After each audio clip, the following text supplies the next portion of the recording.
Slancha.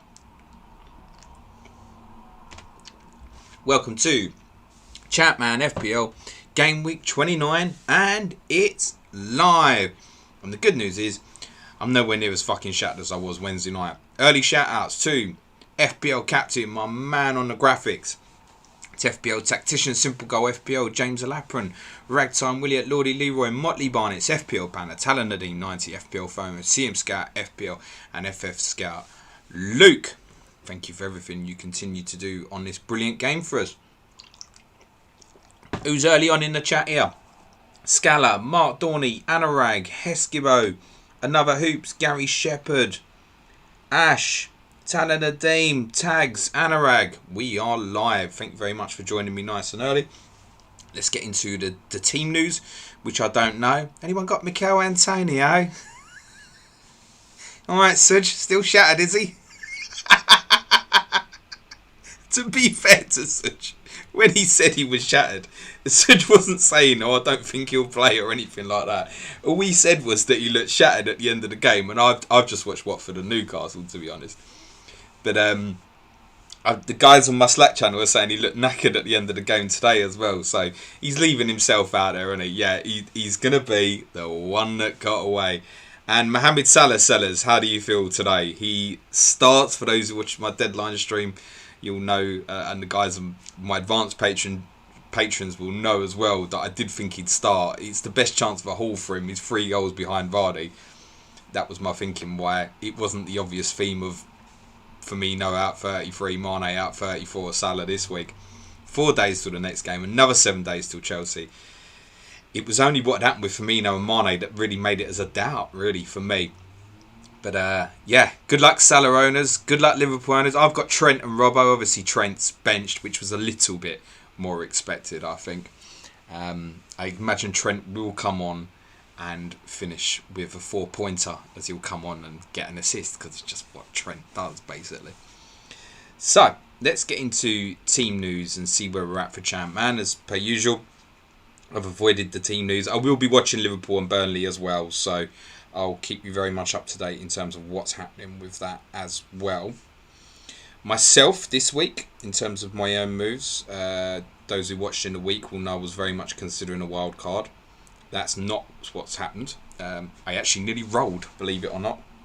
I've made one free transfer, selling Giovanni Van Bronckhorst for James Scowcroft, who I did want to get in the week, didn't return, and I suspect over these next 3 he'll have a very good little period, and that's kind of then when I'm thinking to wildcard, which is probably now for me, game week 32. I couldn't make my mind up between Derby and Arsenal assets. I think they'll both underperform today. So I've gone with one with each, which means Mark Poom starts in goal for me ahead of David Seaman, but it also means that Ashley Cole starts for me in defence ahead of Jolyon Lescott. So I don't think either are going to keep a clean sheet, so I've gone with one from each to balance me out. I'm Poom in goal, back 3, Ashley Cole, Richard Rufus, Sammy Hippier. Charlton obviously at home to Southampton today. So I've also started Klaus Jensen. The rest of my midfield 4 is Scowcroft, Stephen Gerrard, Kieran Dyer. Up front, Kevin Phillips, Alan Shearer is my vice-captain. And Captain Ruud van Nistelrooy. Let's get into the team lineups then. We shall start alphabetically, which this week means we start with Blackburn Rovers, who host the world-class West Ham United. Well done, West Ham fans, by the way. If you're in the chat, I imagine you probably won't be today because it's one of the greatest results in your history. So I imagine it's going to be a serious bender. I mean, 4 goals for Antonio. Like, have a word with yourself. This is a historic moment for you. So, big up. Congratulations. Blackburn play 3-4-1-2 this week. And when I say 3-4-1-2, the wing-backs are wide midfielders. So it really is a flat back 3, a flat midfield 4, with Matt Jansen behind the front 2. Those wide players do still have attacking arrows as well. So it's Alan Kelly in goal for Blackburn. Back 3 is Henningberg, Curtis and David Wetherill. Ronald de Boer and Damien Duff are in the wide positions. They have attacking arrows. It's Alan Mahon and two guys central midfield. Matt Jansen behind Marcus Bent and Corrado Grabby. On the bench for Blackburn, Sander Westerveld, Jason McAteer, James Thomas, Mark Hughes and Trond Fredrik Ludvigsson. West Ham United are in their usual 4-4-2. It's David James in goal. Back four of Song, Repka, Bretkin and Sommer. Midfield four is Sinclair, Hutchison, Joe Cole and Courtois. Sinclair and Courtois with attacking arrows. Di Canio and Canute up front. On the bench for the Hammers, Shaka Hislop, Jermaine Defoe, Christian Daly, Paul Kitson and Jermaine Genus. Off to the Reebok, where Bolton Wanderers host Ipswich Town today. Bolton are in their 3-4-1-2, which is more wing-backs in their system. Big attacking arrows in the wing-back positions for Neil Maddison and Ricardo Gardner. Bolton are Jaskalainen in goal. The back three of Colin Cooper, Colin Hendry and Bruno Ngossi. Gardner and Maddison in the wing-back positions. Stephen Young continues in central midfield alongside Robert Lee. Henrik Pedersen plays in the attacking midfield position with an attacking arrow to get up and support a front two of Rodney Wallace and Michael Ricketts. On the bench for Bolton, Steve Banks, Anthony Barnes, Bo Hansen, Jibril Diawara and Dean Holden. Is that the Dean Holden that was at Oldham in the 90s? Christ, he must be pushing on. Ipswich are... Flat back three, two wing backs holding midfielder, two central midfielders, two up front. It's a system that we've seen Everton produce in a few away games. Herman Hreidarsson is back from suspension. He takes his place in a back three with John McGrew and Thomas Gardso ahead of Matteo Sereni. Obviously, Titus Bramble unavailable. Wing backs Jamie Clapham and Maurizio Tarico. No attacking arrows for the two of them. In the holding midfield position is Bjorn Gunnarsson, who steps forward from centre half. Jermaine Wright and Matt Holland are the midfield two. Obviously, Holland's suspension doesn't come into effect as yet. Marcus Stewart and Alan Armstrong up front. On the bench for Ipswich, Keith Brannigan, Martin Royce, Pablo, Tommy Miller and Jim Magilton.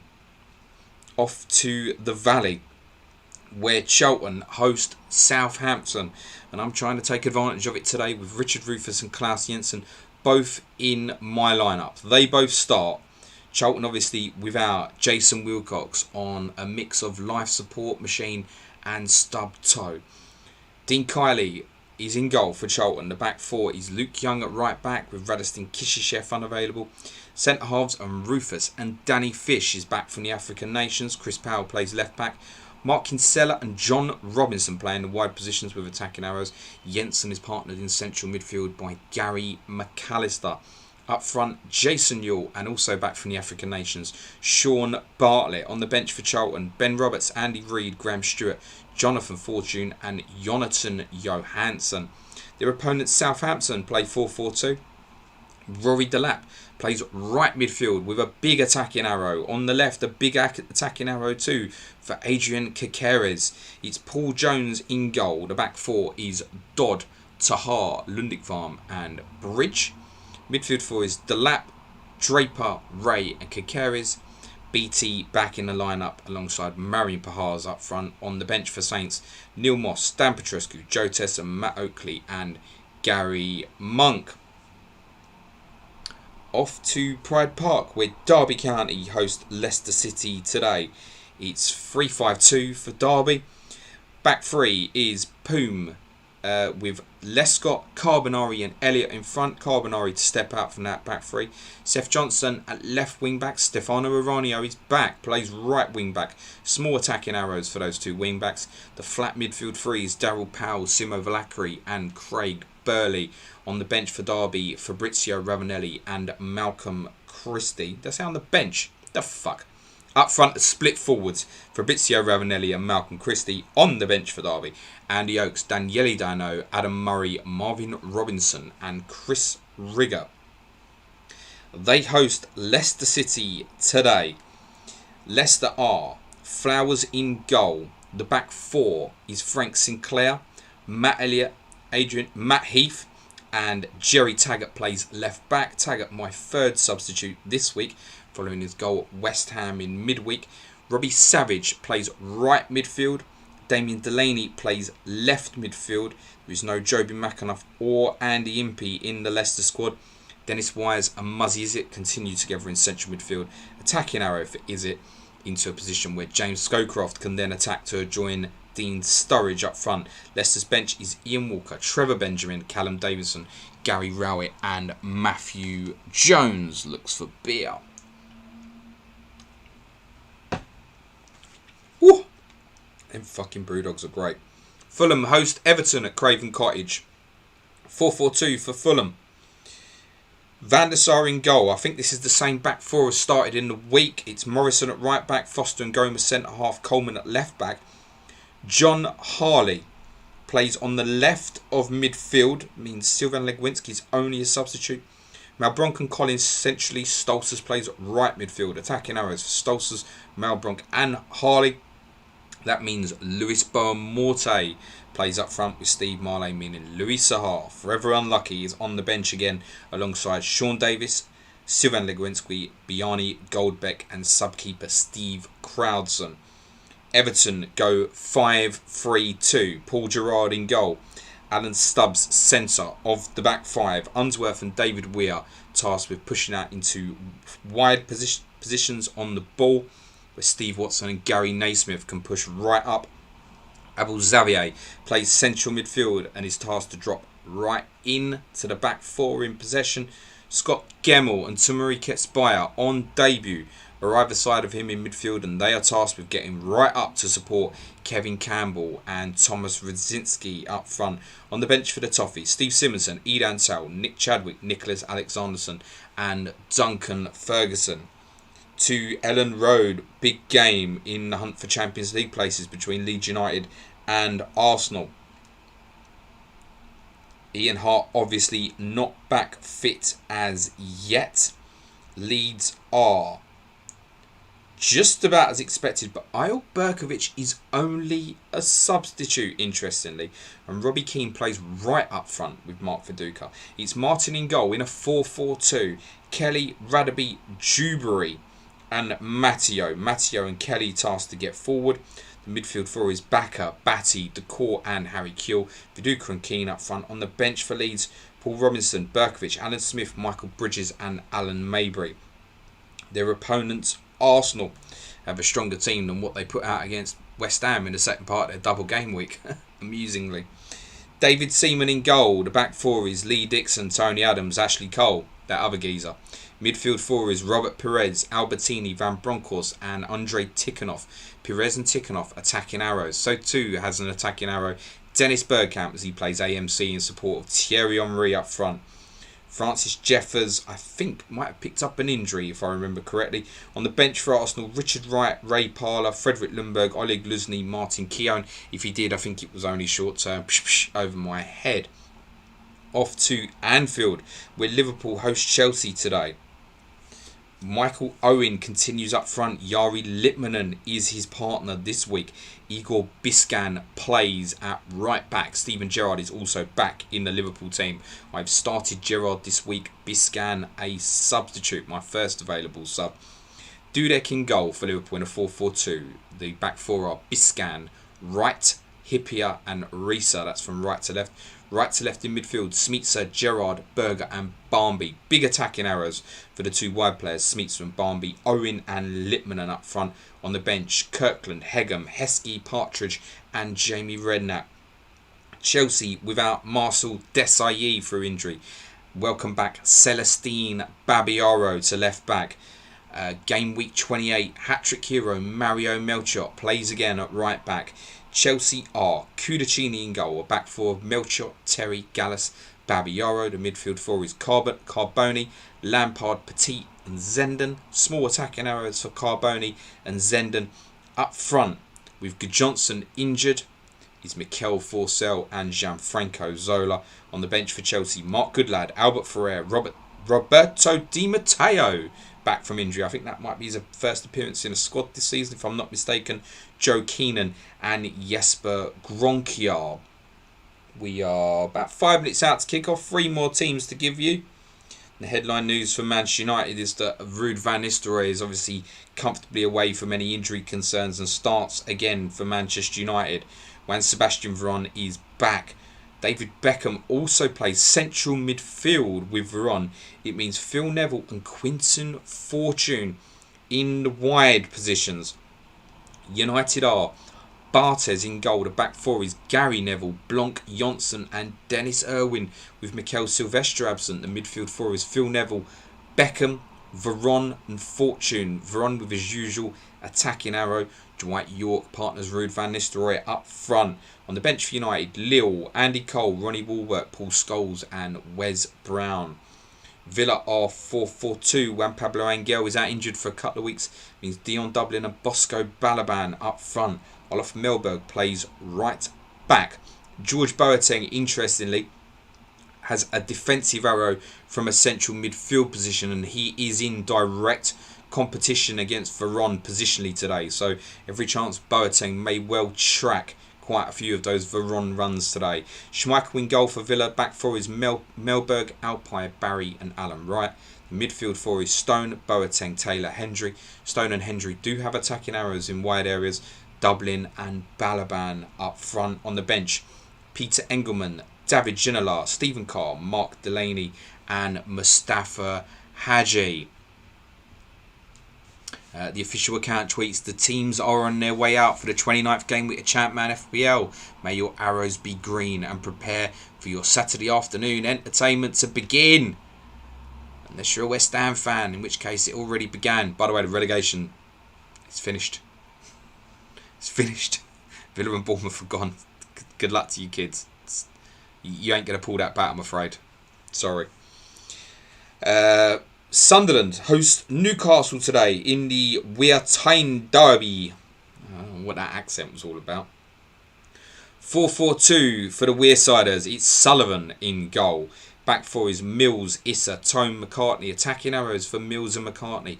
Midfield four, Till, McCann, Bart Williams, Julio Arca back on the left of midfield. Phillips and Sibon up front. On the bench for Sunderland, Thomas Sorensen, Paul Mayo, Michael Reddy, Stefan Schwartz and David Bellion. Newcastle 4-4-2 with Norberto Solano unfortunately injured again. It means Kieran Dyer goes back to the right of midfield and Sapunsis goes back into central midfield. The Geordies are given in goal. Back four of Barton, Marcelino, Chettle and Wayne Quinn. Midfield four right to left of Dyer, Beseda, Sapunsis and what's his name? Lauren Robert.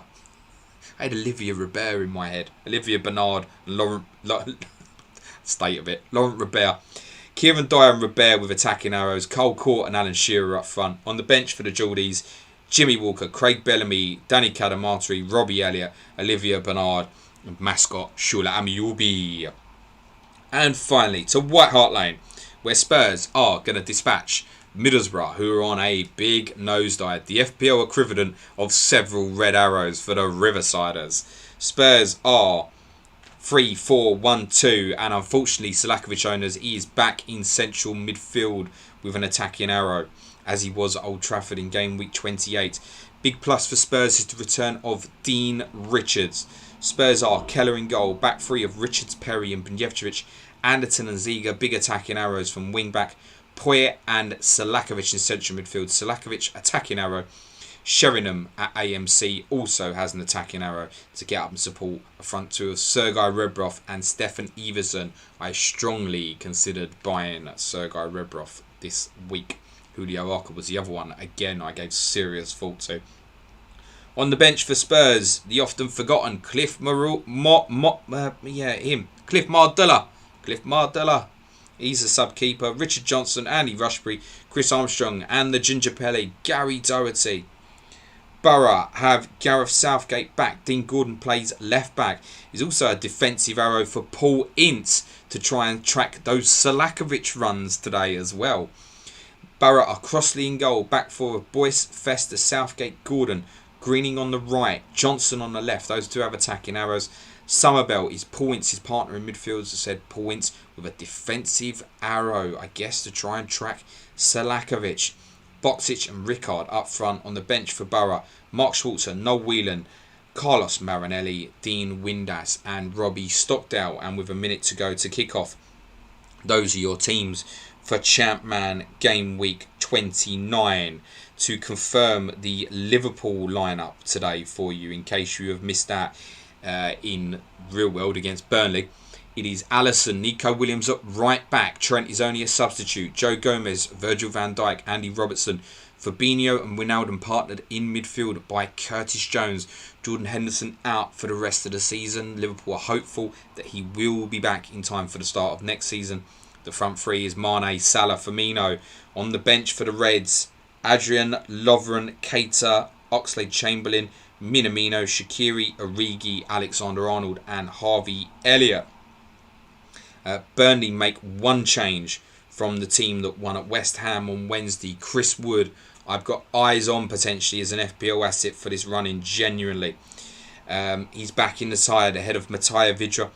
Burnley are the usual 4-4-2. It's Pope in goal, Barsley Long in Ben Mee's continued absence, James Tarkowski and Charlie Taylor at the back four. Eric Peters continues at right midfield. Expect this to be the last time that happens, in my opinion. Brownhill and Westwood centrally, Dwight McNeil from the left, Jay Rodriguez, Chris Wood up front. On the bench for Burnley, Peacock, Farrell, Goodmanson, Brady, Vidra, Thompson, Dunn, Benson, Goodridge and Glennon. Slancher. The whistle has been blown by the referees across the country in 2002. We are officially underway for Champman FPL Game Week 29. Very best of luck to all of you. Let me take a moment to set up the Liverpool game on one of my devices, and then I will get into the captaincy and ownership numbers for you for the game week. Woo!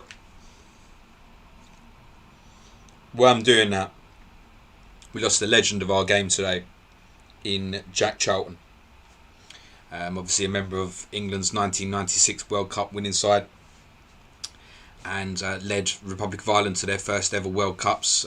Was there obviously in 1994. Had a very successful run as Ireland manager. A huge loss to our game. Shout out to Jackie. Our first goal in Champman FPL is in. Clean sheet wipeout at Craven Cottage. For the home team, Everton have the lead. Goal scorer is Thomas Radzinski. There is no assister on that goal. Fulham 0, Everton 1. First goal and away goal. Okay, let's turn this shit down.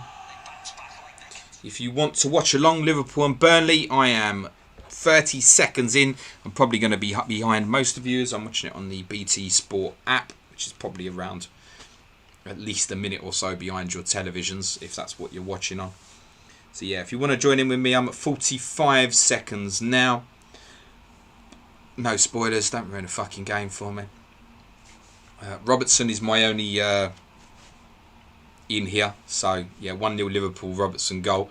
1-0 Spurs at White Hart Lane. Gus Poyet is the goal scorer for Tottenham. Assist for Christian Ziga. Middlesbrough continue to struggle. Gus Poyet with a goal. Ziga with the assist. Tottenham 1, Middlesbrough 0. Gus Poyet should have looked again, shouldn't I, really? He did great for me when I had him before. Pep talk. Boom. Goma. Clean sheet gone. Anurag saying, don't know the percentage. Official FPL just tweeted the number of captaincy. Salah 1.2 million. Fernandes 900,000. KDB 850,000. For those who listen to the Patreon podcast we did yesterday, our patrons, what did I say? 1.1 million of Salah captainers. I was close, weren't I? 1.1 million dead teams. Ain't going to be many live players have been brave enough here, I don't think. Right, let's get the captaincy numbers up from FPL Captain. Shout out to Talon Nadeem, I believe has been helpful with the stats again today. Thank you very much for that, mate. Liverpool surge forward here, but Pope all clear. Just over 2 minutes gone at Anfield. Right, let's do captaincy first, I think. Ruud van Nistelrooy, top captained by a big majority. 53% captained Ruud van Nistelrooy. I think we're about to find out very shortly that a lot of people brought him back in. 10% captaincy for Thierry Henry. Some people just can't look away at the fact he did him good last week. just under 10% from Mark Viduka in the same fixture. 6% are on Shearer, 5.5% on Phillips. They also play against each other. 2.5% have gone with Juan Sebastian Veron. There's 1% on Dwight York, 1% on Michael Owen. And there's little bits just under 1% on Selakovic, Redbroth, David Beckham and Ashley Cole. Someone's forgot to do their team.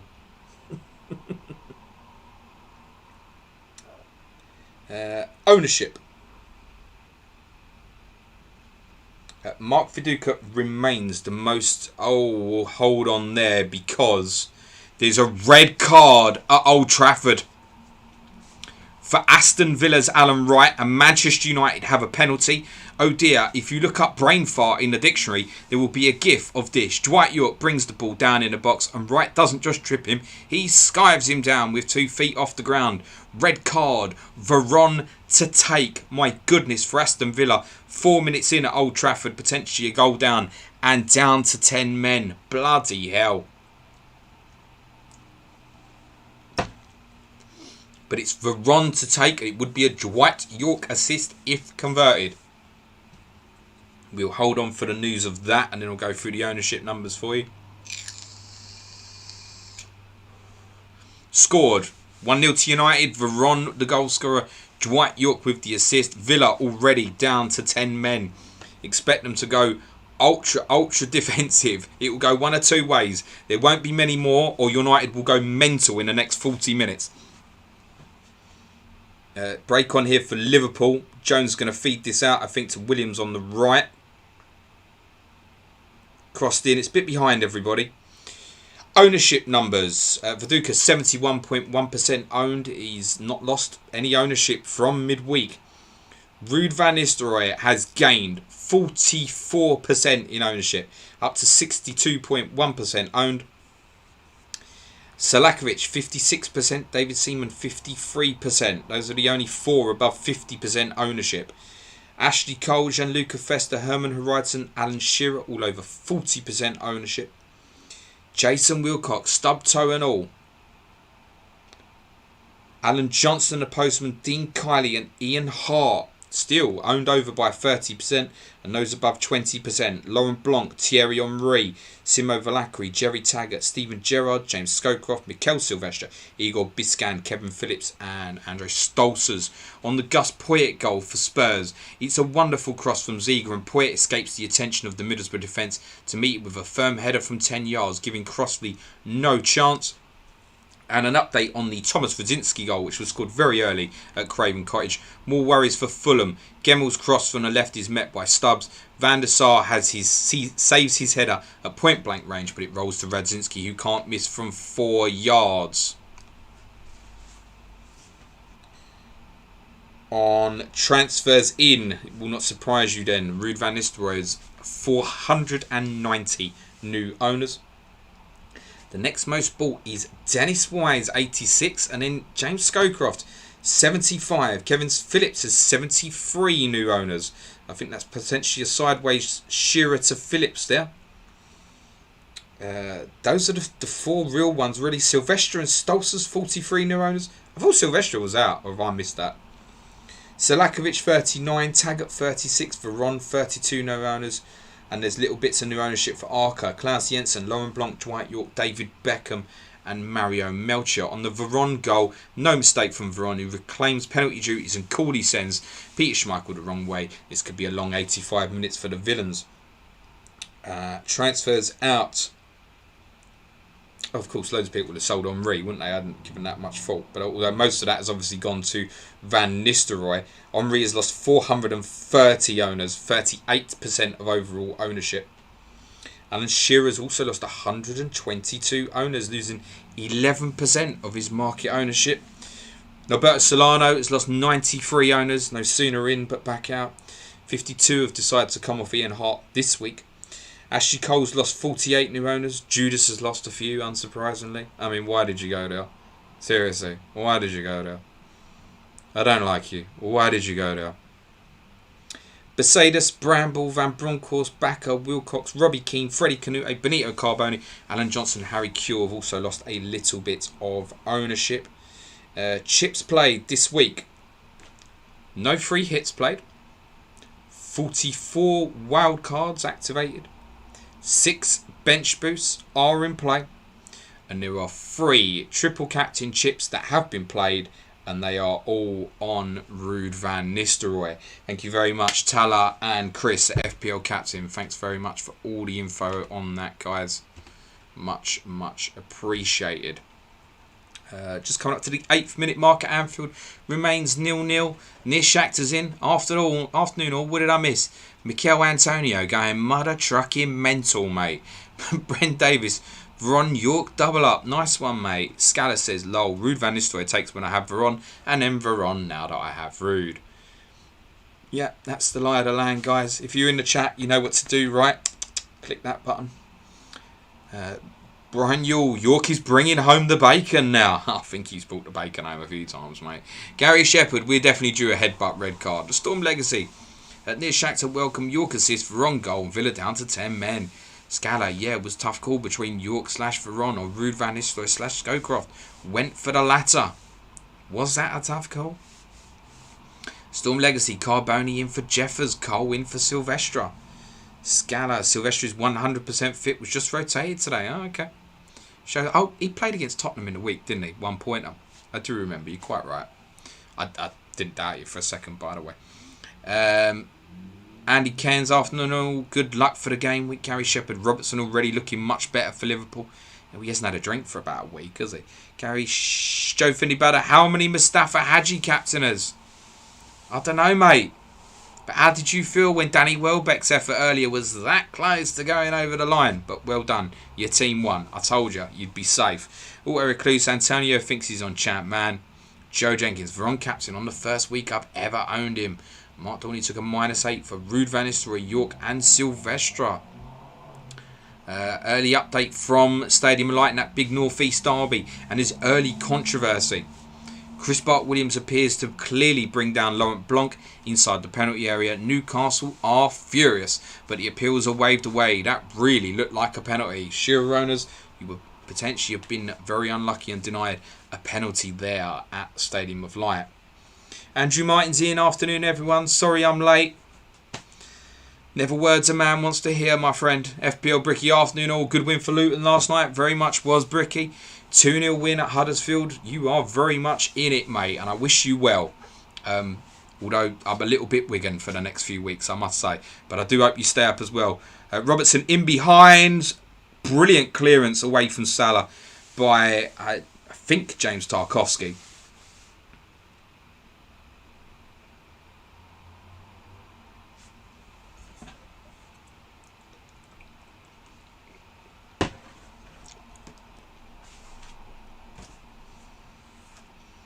Joe Finney Batter. Oh, and Bone over Antonio. Sky has gone well. Antonio's got next to no ownership in Sky, mate. Genuinely, don't worry about it. I've seen a handful of people have got him.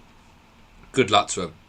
You made the right choice between the two, for Sky particularly. I stand by that. No problem at all. In the end, I didn't get either. Nice Govrio, fuck off. Joe, Luton are shit. Listen, Joe, I watch yourself, because if it goes wrong, you might be playing them next year. But I reckon you'll be alright now. Brian, you wouldn't Chet will take the Newcastle penalty. Yeah, that's very true. I'd forgotten about that, Brian. You're quite right. Update from Ewood Park. Blackburn are showing their intent early on and attacking strongly. Most of their chances have fallen to defenders at set pieces. But West Ham certainly don't have a foothold in the game in these early stages. Sorry, I've been quite distracted by what's happening at Anfield because Liverpool certainly are particularly down Robertson's side, making good ground on Burnley here early on as they attack the Anfield Road end. I'm at 11 minutes 40 seconds in play now. Storm Legacy.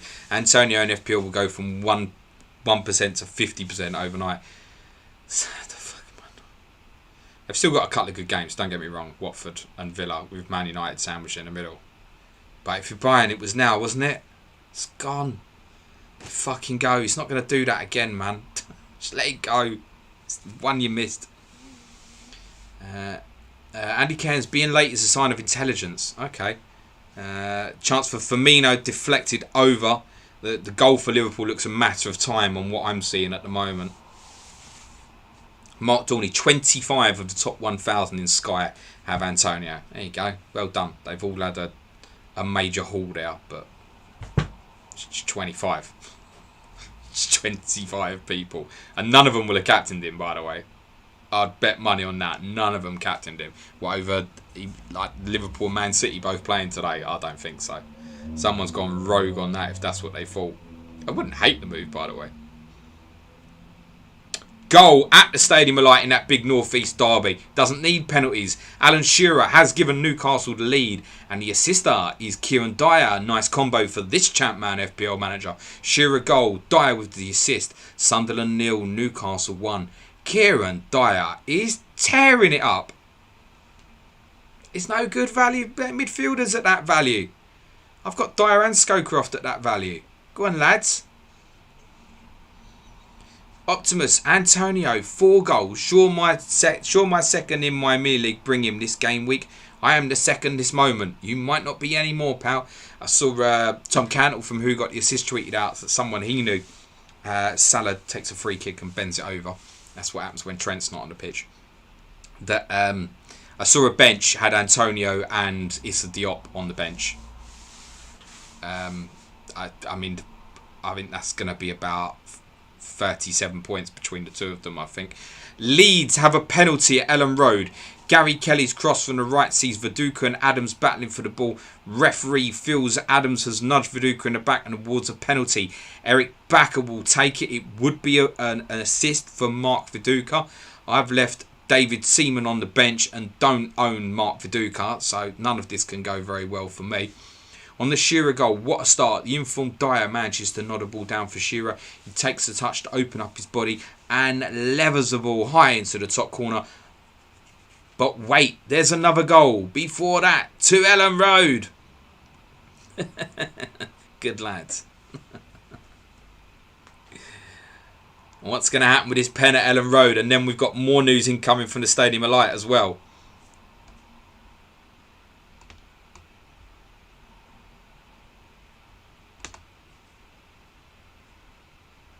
Scored. Eric Backer has given Leeds the lead from the spot against Arsenal. Assist confirmed for Mark Viduka. Leeds 1, Arsenal 0. 16 minutes gone. You can turn that game off. I told you Wednesday it would finish 1-0. Backer with a goal. Mark Viduka with the assist. I yesterday had Poohman Lescott in my team. I know that might have been stupid. And I put myself off because I really wanted to buy James Scowcroft at the same time. But can't complain. Not that I'm sitting there expecting Derby particularly to keep a clean sheet. But yeah, I bottled what I normally would do, which is just go to double of both. I knew I trust more. That shouldn't be Derby, by the way, but I couldn't see Leeds not scoring today. And we potentially await a further update from the Stadium of Light very shortly as well.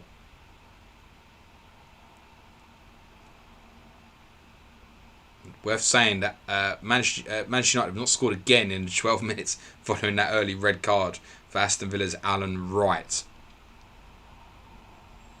Goal for Sunderland is scored by Gerald Sibon, and his assist for Julio Arca as Pope saves from Curtis Jones at Anfield. Sibon with a goal, Julio Arca with the assist. Sunderland 1, Newcastle 1. Southampton have a penalty at the Valley. Clumsy challenge by Richard Rufus. He misjudges to bounce his ball and then bundles into the back of Pahars as the Latvian enters the area. Penalty to be taken by Mark Draper. I could do with a Charlton clean sheet here, but I don't need a Dean Kiley penalty save. Can someone just shank it? Give it to James Ward-Prowse, Southampton special, and smash it off the bar. That would be the touch, really.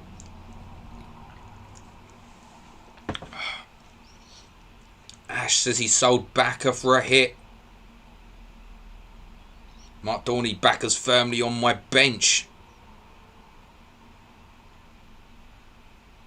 Mark Dorney saying after the Salah free kick, the picture went to Trent and he was shaking his head. Scored. Mark Draper with the goal. Marion Pahars with the assist. Charlton 0. Southampton 1 at the Valley. And yeah, the penalties are flying in, aren't they? That's 3 already.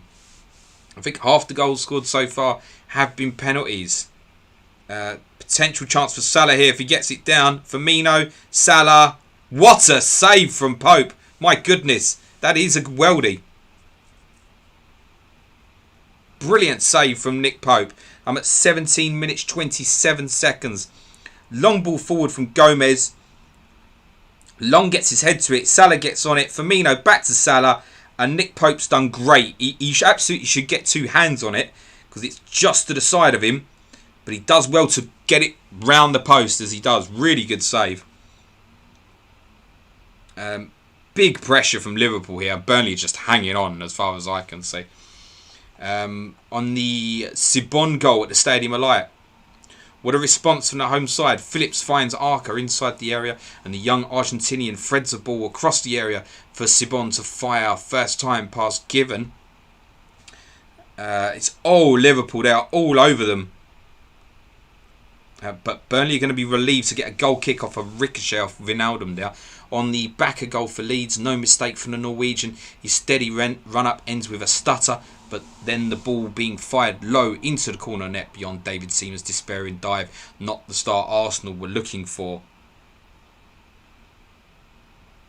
Yeah, that is a really good save from Pope. I think it's one on reflection he would be disappointed not to save, but it is a very, very good save. I mean, Salah's hitting a volley at him from 8 yards or so. There's not a huge amount of time to react. If you're not set properly, you've got no chance. And he was.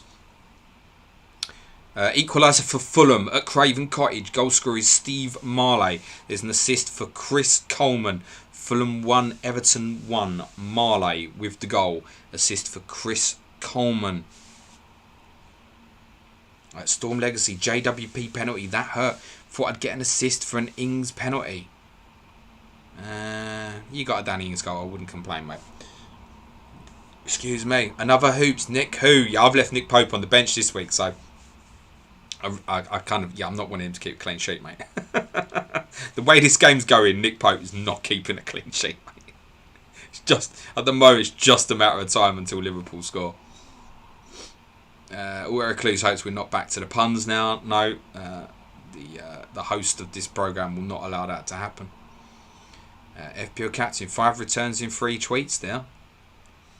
Tim Lum, James, choose my next beer, Aussie or Gasp. Gasp for breath if you're a Burnley defender at the moment, mate. Not sure what Chris Coleman was doing breaking forward, but he did, surging towards the area and dinking a perfect cross from Marley's clever header finds the net via the inside of the near post. Salah linking with Wijnaldum, links with Firmino, Mane, chance for Curtis Jones, deflected wide. I don't know how this is 0-0. They're playing some good stuff, Liverpool. Brilliant link involving Salah, Wijnaldum, Salah, Mane, comes to Jones, tries to bend it far corner. Pope's got no chance if it goes in the far corner, but deflects wide of the near post. Robertson corner, headed out. It will come back in, I think, gone wide to Wijnaldum. Fabinho's going to keep possession and go backwards, but the pressure is big at the moment. Goal at Pride Park for Leicester City. For James Scowcroft. Goal for Scoey. Assist for Dean Sturridge. Derby 0, Leicester 1. Scowcroft with a goal, Dean Sturridge with the assist, and really, as I kind of suspected, it really didn't matter who I picked from Arsenal Derby. And you know why I went the way I did in the end? Just a small smidgen of a chance for an attacking return for Ashley Cole rather than the others. That's what swayed me the way I went. Scowcroft goal, assist for Dean Sturridge, Derby 0, Leicester 1 at Pride Park. Pep Talk saying Pope will get massive save points. A lot of these have been blocked. I don't know how many saves exactly he's made so far, but probably made 3 already, I guess. Yes, Tim Lum, gasp it is, yeah.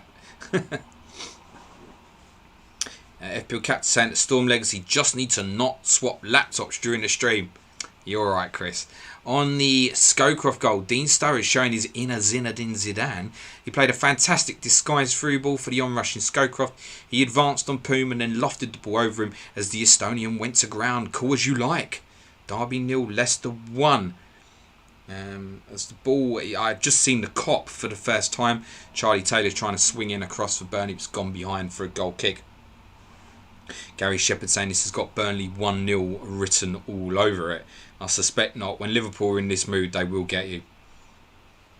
Near Shakhtar, Joe Finley Badder, Ash, another Hoops. Few happy there with the Scowcroft return. Anurag's happy with Uncle Dean. Nick Pope is actually on the touchline at the moment. I'd have gone for the drinks break. Ignore me. I wondered why he was on the side of the pitch. BT advertising Newcastle and Tottenham on Wednesday afternoon. Fuck me, they pulled the short straw on that one, didn't they? Another Hoops. I'm new to this game but love it already. Good. Update from Ellen Road. Not sure if this is ruthless or ridiculous. David O'Leary maybe wasn't happy with something in Eric Backer's penalty run-up. He subbed him for Alan Mabry. Hard to explain that one. No injury. Fuck off, Backer, to wherever you come from, mate. Scala saying Scowcroft, awesome, just need 3 more now to match Antonio. Yeah, good luck with that. I think it's very satisfying in this game when a transfer works for you. Because there's so little you can control. So if you get your transfer and your man returns, I think at the end of the week I'm happy with that. Storm Legacy looks like Villa shut up shop. Yes, I suspected that could be the case. Near Shakhtar need now the Valakri goal. He's got you are too fucking kidding me. Nah, blood, he's off. But if he's in your team, he's got you a goal. Like, crack on. It could be worse, isn't it? He's 6 points. Go away and forget about it. It's not that bad, is it? Think about it. Tala, love this game. Tala, we love you, mate. FBL captain Lowell, thanks for the turn, Eric. Now off you pop. Niz Godfrey, that's ridiculous, isn't it, Joss? Andrew Martin, fair enough, O'Leary. Maybe more defensive. Maybe. He's concerned about Ashley Cole going mental on the left-hand side. Joe Finley Badder, what's got O'Leary's backer up? It's bad, guys. It's really bad. Let's be honest about it. While remember, guys, and while you're here, and while you haven't liked the stream yet and stuff like that, stream this week will be on Tuesday. 8:30 stream, I presume 7:30 PM deadline, which be careful with because obviously the FPL deadline is at 7:15. The Champman FPL deadline will be at 7:30. I strongly recommend once you've watched the boys stream tomorrow and got all the information, make your changes on Monday. You know, I'm sure Rob Pick, if he's in, he'll be able to get the team leak out quite early if that's what he's got and stuff. Was there a leak this way? I didn't even see it. Bad like that. Niz Godfrey hopes Arsenal punish that decision to take Backer off. I hope they don't, mate. Andrew Martin, not sure who wins between Bielsa's Leeds or this squad now. Andrew, listen, the Leeds from... Calm down, you're a good side, mate. But the Leeds from this era will give you a slap, mate. Don't be confused, mate. Seriously. With Gary Kelly, Rio Ferdinand, Lucas Radaby, Decor, Viduka and Robbie Keane and Smith up front and stuff, and Harry Kewell. Don't be confused, mate. This team got to a Champions League semi-final. At the Reebok, not much to report here between Bolton and Ipswich. The only thing of note is a yellow card to the Icelander, Herman Hreidarsson. Quite an even contest so far. Wallace has gone close for Bolton, while Marcus Stewart has skimmed the bar for Ipswich. And Burnley have a corner at Anfield. Are they working their way back into the game? Add to it was Blackburn lineup for the league. That's why I fucking missed it, I should imagine. Brian Yule, not sure if Andy's serious. Andy's serious. He's got some odd opinions, but I love the guy. Andy, now we know that you're getting promoted and you're not going to bum squeak it after smashing the shit out of Stoke. Are you still going to come be our Leeds correspondent next year? Or are you too busy for us now? Goal for Spurs at White Hart Lane. Not wrong, I should have got Gus Poyet back. He scored again. And Darren Anderton has the assist this time. Tottenham 2, Middlesbrough 0. Poyet with the goal. Anderton with the assist. Burnley now have a corner on the other side. Alisson rather flapped at the delivery from Westwood. And Van Dijk has flicked it on to go out for a corner on the other side. If you're coming into the melee of Burnley bodies, mate, you've got to get it.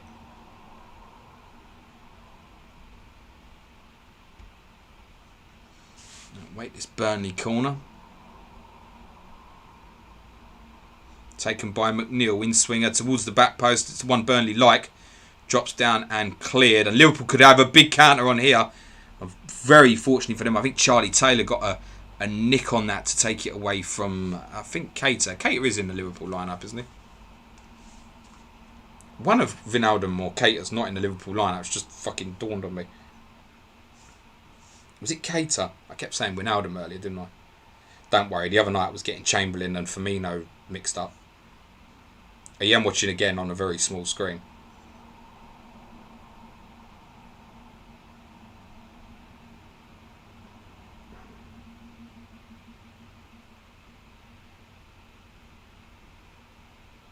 I don't know why I went to the furthest away place to try and confirm that Liverpool team for me. One of you will tell me if it's Cater or Wijnaldum. Oh, it's Cater playing, isn't it? I'm zooming in for a proper look now.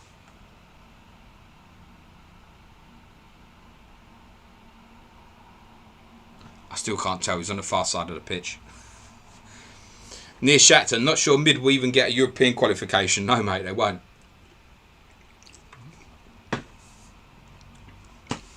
Newcastle have a penalty at the Stadium of Light. Shearer runs into the box after a chipped pass by Court, and he beats Till to the ball, who catches Shearer and brings him down. Dermot Gallagher gives the penalty. And Shearer dusts himself down to take it. On the Gus Poyet goal at White Hart Lane, you can never doubt Anderton's delivery from set pieces, and his near post corner is perfect for the Uruguayan to flick the header across goal and inside the far post to double Tottenham's lead. Alan Shearer will take this Newcastle United penalty. It will not be Steve Chettle.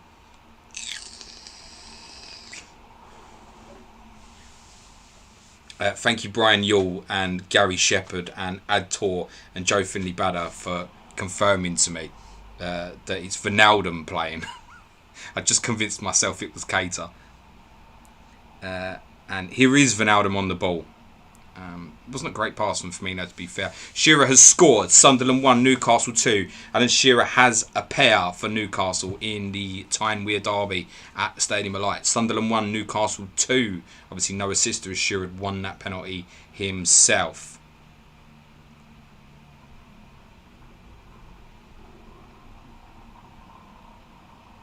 Firmino facing up long. He's done quite well long. Robertson back into Jones on the edge of the area, looking to link with Mane, who spreads it out wide.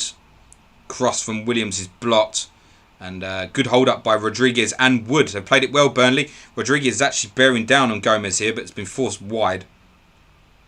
Good defending that by Joe Gomez. Robertson's got back at him, and Liverpool can break again. But Jones is caught this time.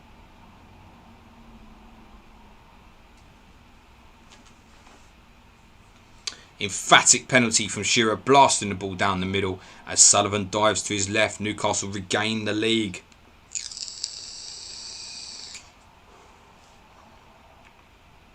FPL Andy saying my captain. He's also putting his hands up and saying that he did not buy Ruud van Nistelrooy.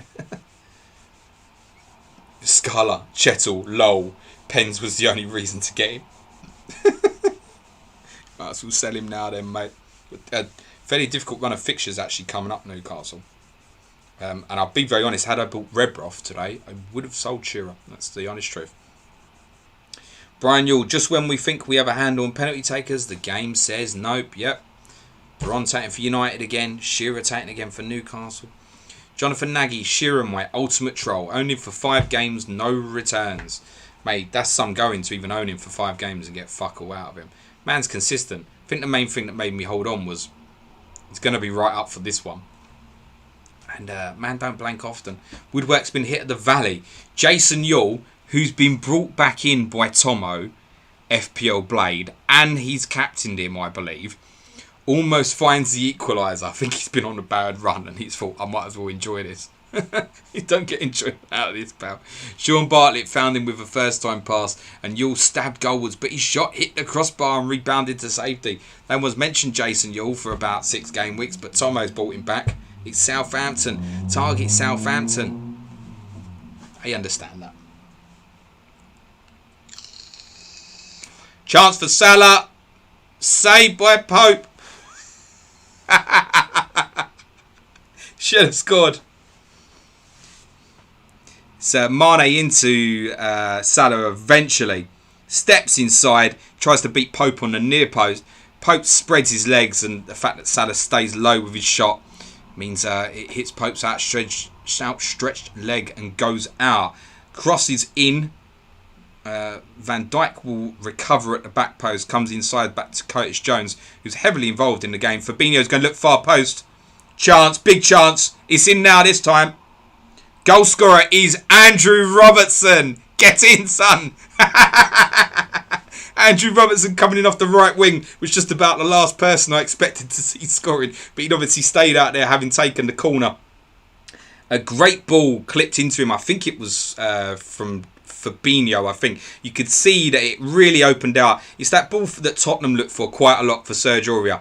And it is a brilliant header from Robertson. Pope has got no chance. Lovely goal. Brilliant header. And Liverpool have the lead at Anfield. Liverpool 1, Burnley 0. FPL Cobbler with no Mane or Salah. This is the one time I'd absolutely love a Pope cleanie. It is gone. Scala saying Pope getting another 10-pointer. Not unless he saves a pen, mate. And at Anfield in 2002, a scrappy affair so far. No signs of Mario Melchiot repeating his heroics. Hippier has gone close with a header, but the game is littered with cheap fouls and the game is not being allowed to flow. Remains goalless between Liverpool and Chelsea.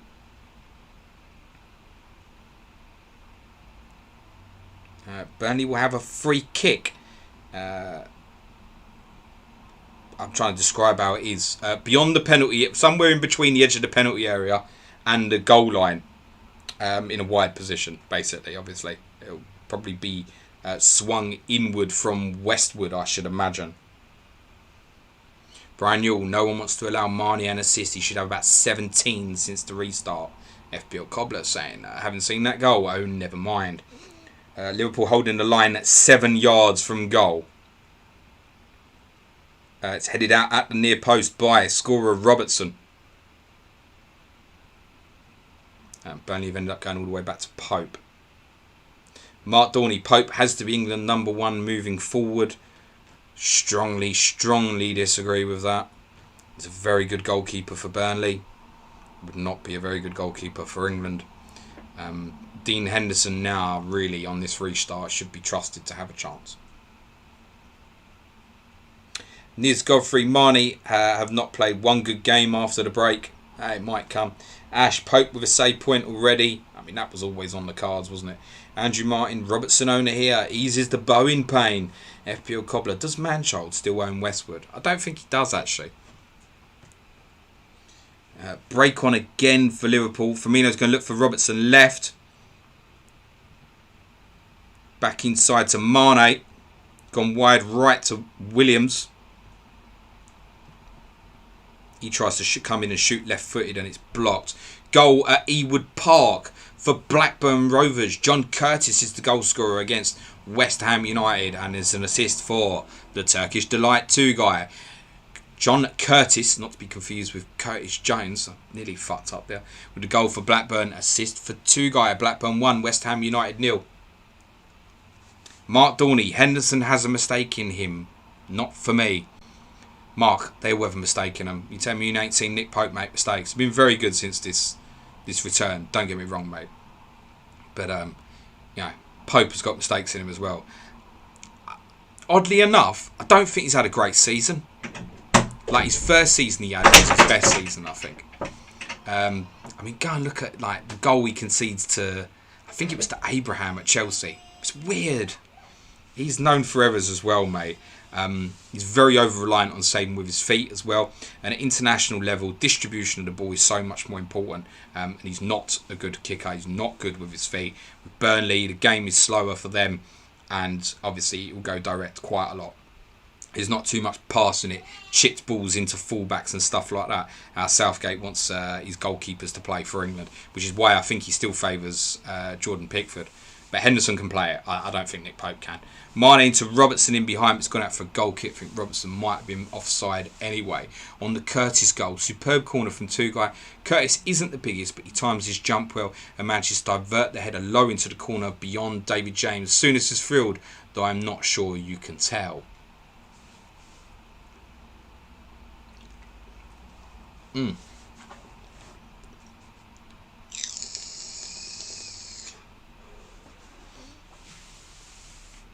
Storm Legacy, I knew Tugay would return when I transfer him for Salakovic.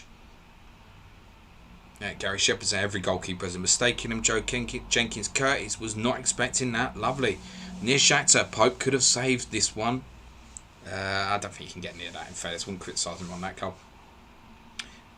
Mark Dorney, not Pickford anyway, mate. Yeah, I can't particularly argue that. Scala, surely more Blackburn goals coming after the leak. Not necessarily. Brian Yule, all keepers make mistakes. Henderson makes very few, though. Vish is saying Henderson #1. There's a break on here for Burnley with McNeil down the left. It's cleared at the near post quite well by Joe Gomez, actually. Brian Yule, Henderson is also 23. Imagine how good he'll be when he's Pope's age. Nick Pope's quite old, isn't he? Relatively, in comparison to Henderson or so. Was he 30 or so, Nick Pope? I wouldn't know without Googling it.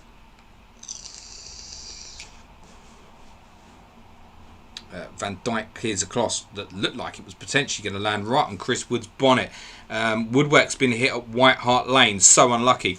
Alan Boxic got up to meet Somerville's cross, but his downward header cannons off the base of the post and is cleared away. Not his season at the moment.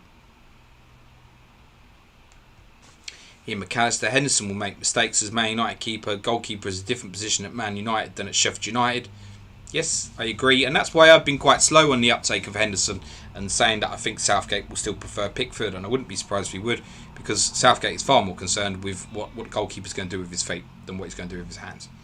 But when it supersedes to a point where Henderson becomes so much better than Pickford, and I think we're nearly there now, then I think he should be the guy that goes in goal. And his distribution, I've watched it very closely since the restart, is better than I thought it was, because I've been looking for that because I've been critical of it. And yes, Sheffield United do go more direct, but they will play out as well. Alisson punches away a Burnley corner here, and then cleared again. Liverpool will have a throw about 30 yards from their own goal on the left. But he had away saying Pope is 28.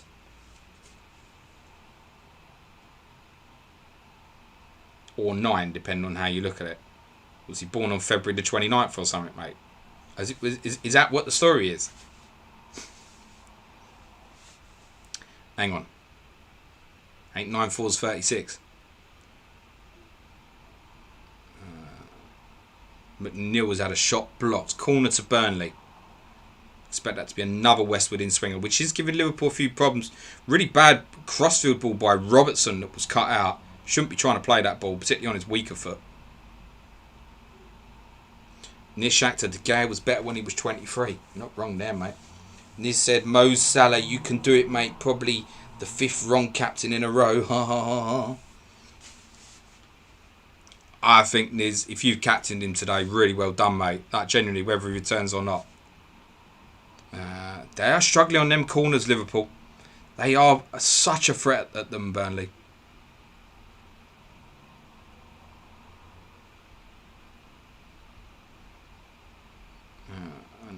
Williams has seen out McNeil quite well now. Yeah, Alisson's not comfortable with them. They really do fill the 6-yard box and try and bunch, and if they can get a runner off, they spin off people, particularly around the back post. That was a near post corner. Billy Hadaway, no, he's 9 in 2002. Got it. Andrew Martin saying the same. Andrew Martin got it. I'm not the brightest. Blimey, you'll never guess who scored. It's Jason Yule. Charlton 1, Southampton 1. Well done, Tomo, FPL Blade. Yule with a goal, no assister. Charlton 1, Southampton 1. Robertson to the byline, crossed in. It's evaded everyone and gone out for a goal kick. If I didn't own Andrew Robertson, I'd be shitting myself watching this game. That's why he had to come back for me a couple of weeks ago. Brilliant ball outside the foot. Mane to send him away. And then he runs directly at Peters, who's covering that side. It's a lovely ball in. Just need someone to tap it in.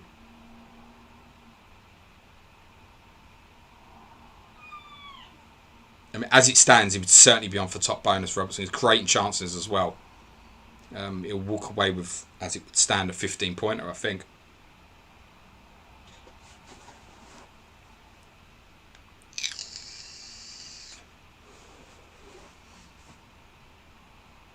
Brand Newell saying West Brom ahead at Blackburn, Leeds to choke. Andrew Martin, did you answer my question, mate? Charlton's front two, or do I need to look for someone else who's probably not going to be as good as you?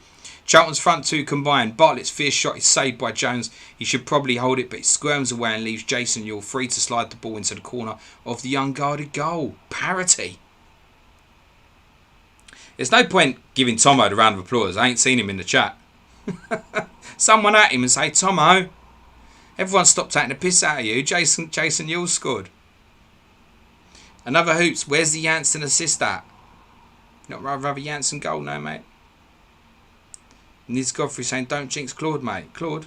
You mean like Claude from AFTV? It's a bunch of guys they are.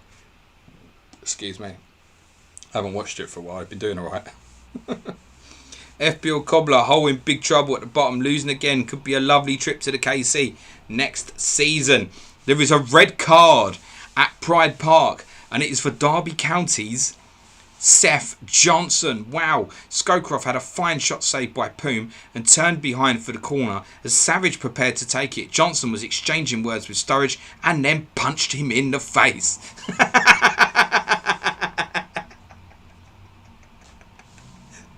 The most blatant red card of the season.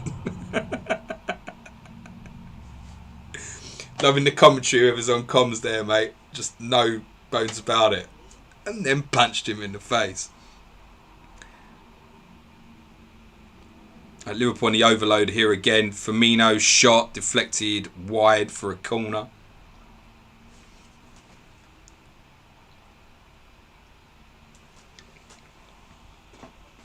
Hull, by the way, on FPL Cobbler's point, have been in absolute freefall. It's half time in the Champman games, by the way.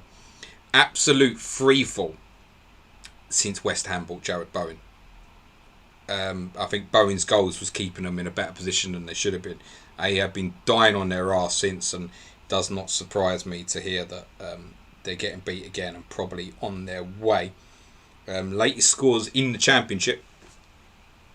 Obviously, Reading won at Charlton earlier today. Big result that against Charlton. Early penalty by Puskas. And Brentford obviously didn't watch the game earlier, but there was quite a few on our Slack channel raving about them again in terms of how good they're looking. Be some good cheap FPL assets there from an attacking point of view if they come up next year. Barnsley and Wigan is 0-0. These are all latest scores. West Brom lead at Blackburn. Goal scorer is Krovinovic. Millwall lead at Hull. Bristol City 2 up at Middlesbrough. Goals from Naki, Wells and Patterson. Preston and Forest is 1-1 as those two compete for a playoff place. And Sheffield Wednesday lead 1-0 at Queen's Park Rangers. Who do my friends from Wigan have this weekend? Not playing this weekend. I thought they were going somewhere today. Oh, they're 0-0 at Barnsley, aren't they?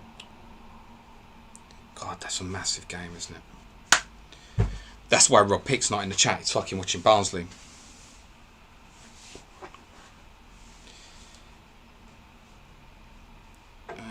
James Trustfield, Hull lost Grosicki on same day in January. Yeah, that's true, because Grosicki played on the other side and went to West Bromwich Albion.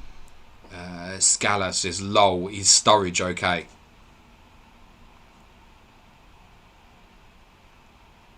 Good save from Pope, from Mane, who is just destined not to score by the looks of it.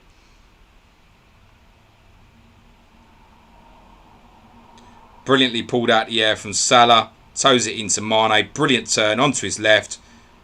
It's a good save from Pope again. This is one he should save as well, but another big hand to turn it round the post. Storm Legacy. So Sturridge is sub due to concussion, or... Shouldn't think so, mate, no. Pet Talk, there it is. This game week headbutt red card is a punch in the face. FPL Cobbler, if Wilcox got stretched off with a stub toe, I worry for Sturridge here. Simon Dowling was going to get Poyet in for -8 along with Phillips. Andrew Martin, if we beat Swansea tomorrow, I think we would go up. Charlton and Barnsley at home should be fine. Oh dear. You'll do enough. Brian, you were saying Brentford absolutely smashed Derby. Storm Legacy, Seth didn't punch Sturridge. Sturridge gave Seth's fist a headbutt. Another hoops. BMW triple up from Brentford next year if they come up. I know where you're at there, mate. It was something that the Tinkerman spoke to us about when he came on our podcast back in February. Brian Yule, Wigan are at Barnsley. Lucky to still have 11 men. Listen, Wigan are lucky that they can afford to have 11 men on the pitch, but it doesn't matter. I want them to do well. It's not that I want Rob Barnsley or any other teams down there to do badly. I want Wigan to stay up, right? On merit. They shouldn't be getting relegated for what they've done on a football pitch. Simon Dowling, Mane, my captain. Andrew Martin, nice work on Ticker at captain. What's he done? I missed that. You have to fill me in. Max, a decent half so far. I don't know what Chris has done. Brian Yule with brilliant analysis from the Barnsley-Wigan game. Wigan number 3 wiped out Barnsley number 14. Renard 9, Shearer has fucked me over 3 weeks in a row. Rubbish captain, took out Viduka instead of him last week and got rid for Redbroth this week. That is what's known as the Shearer hat-trick, and it may yet come. He's obviously got 2. Blackburn lead West Ham 1-0 at the break. Bolton and Ipswich remains goalless. Jason Ewell's equalised for Charlton. It's 1-1 with Southampton. Leicester lead at Derby for a James Scowcroft goal. Fulham and Everton is 1-1. Eric Backer's penalty put Leeds ahead against Arsenal, who lead 1-0. However, he since was removed, Eric Backer. Liverpool and Chelsea remains 0-0. Manchester United lead Aston Villa only by the 1-0. An early penalty for Juan Sebastian Veron. Nothing since for them though, despite Alan Wright's red card in the 4th minute. Newcastle lead 2-1 at Sunderland. 2 for Shearer. And a goal for Sibon had originally equalised for Sunderland. Spurs lead Middlesbrough 2-0. 2 goals for Gus Poyet. Andrew Martin, James and Suj, outstanding work on the Wigan podcast. Thank you very much. Suj excels on them, doesn't he, pal? So good. He said to me before, and this is generally true when we do these pods, there's no planning because we want it to come off as natural as the normal podcast come off. But we literally spent 2 minutes and went, this is what we're going to do. I'm going to talk about Wigan for like 2 minutes, just refresh people who don't know enough about them, who they are, where they come from, how long they were in the league, that kind of thing. I said, cool. And then he goes to me, then you do the questioning, I'll do most of the talking, yeah? And I went, well, yeah, obviously on this one, mate. And then he started going off, he said, you know, on the football, I compliment you and you normally do the talking. That's like, shut up, this is about money. You talk. Thank you, Andy. Yeah, I think it came out really well again. So we're really pleased with them ones because although we don't do a lot of discussion about what we're physically going to talk about, there is research that goes into it, particularly from Sujit's perspective. Pilo's Pen sold Backer for a hit. You'll need a double pointer then to cancel that out. Joe Finley Batter. Too much content from you guys. Haven't been able to listen to the Wigan pod yet. Sorry, Joe. It's about priorities, isn't it, Joe? That the Wigan one's not going to go away. So we actually recorded it on Wednesday, released it Thursday. They won in between. So you could argue it was out of date when we released it to a certain extent. But no, it won't go away. Catch up on the Wigan pod this week. If you love your football, there's plenty of you guys in there. Obviously, follow your football league teams and whatnot. So I think it's an important one because it's quite a scary one as well in terms of where football might be going from an ownership and a financial perspective. Wigan is not an isolated case from a financial perspective. I think what's happened here with the ownership thing is probably an isolated case, but might not be going forward. The EFL have to be accountable for what's happened here, and I don't know, I said this on the podcast, I don't know why it's not like the main headline on the news every day, what's happening with that football club. I don't know why, but if it's suddenly struggling, then it'll be all over it. No, you need to talk about it now. You need to talk about it now and put the pressure on. Put the pressure on the EFL for answers, and I think because Sky have got a partnership with them, I think they're very reluctant to, and they're the dedicated sports channel, so if they don't hammer into it hard, then I don't think other people will. And it's a bit disappointing from that perspective.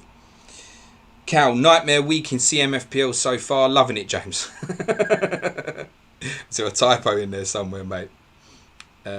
Thanks, Niz. I appreciate the feedback on that. I think the feedback on those ones we particularly appreciate because the work really does go into them, where, to be honest, on the FPL ones, we just rock up and start talking. So, yeah, massively appreciate that. Right, 6 minutes to half-time. It's obviously half-time between Liverpool and Burnley as well. They lead 1-0. Goal from Andrew Robertson, assisted by Firmino. Is there anything we specifically want to talk about in this break? Is there any fun buttons you want to like about the video? Lots of people have disappeared to watch Liverpool, I think, this game week. There's not as many of us in, but it doesn't mean we can't have a good time.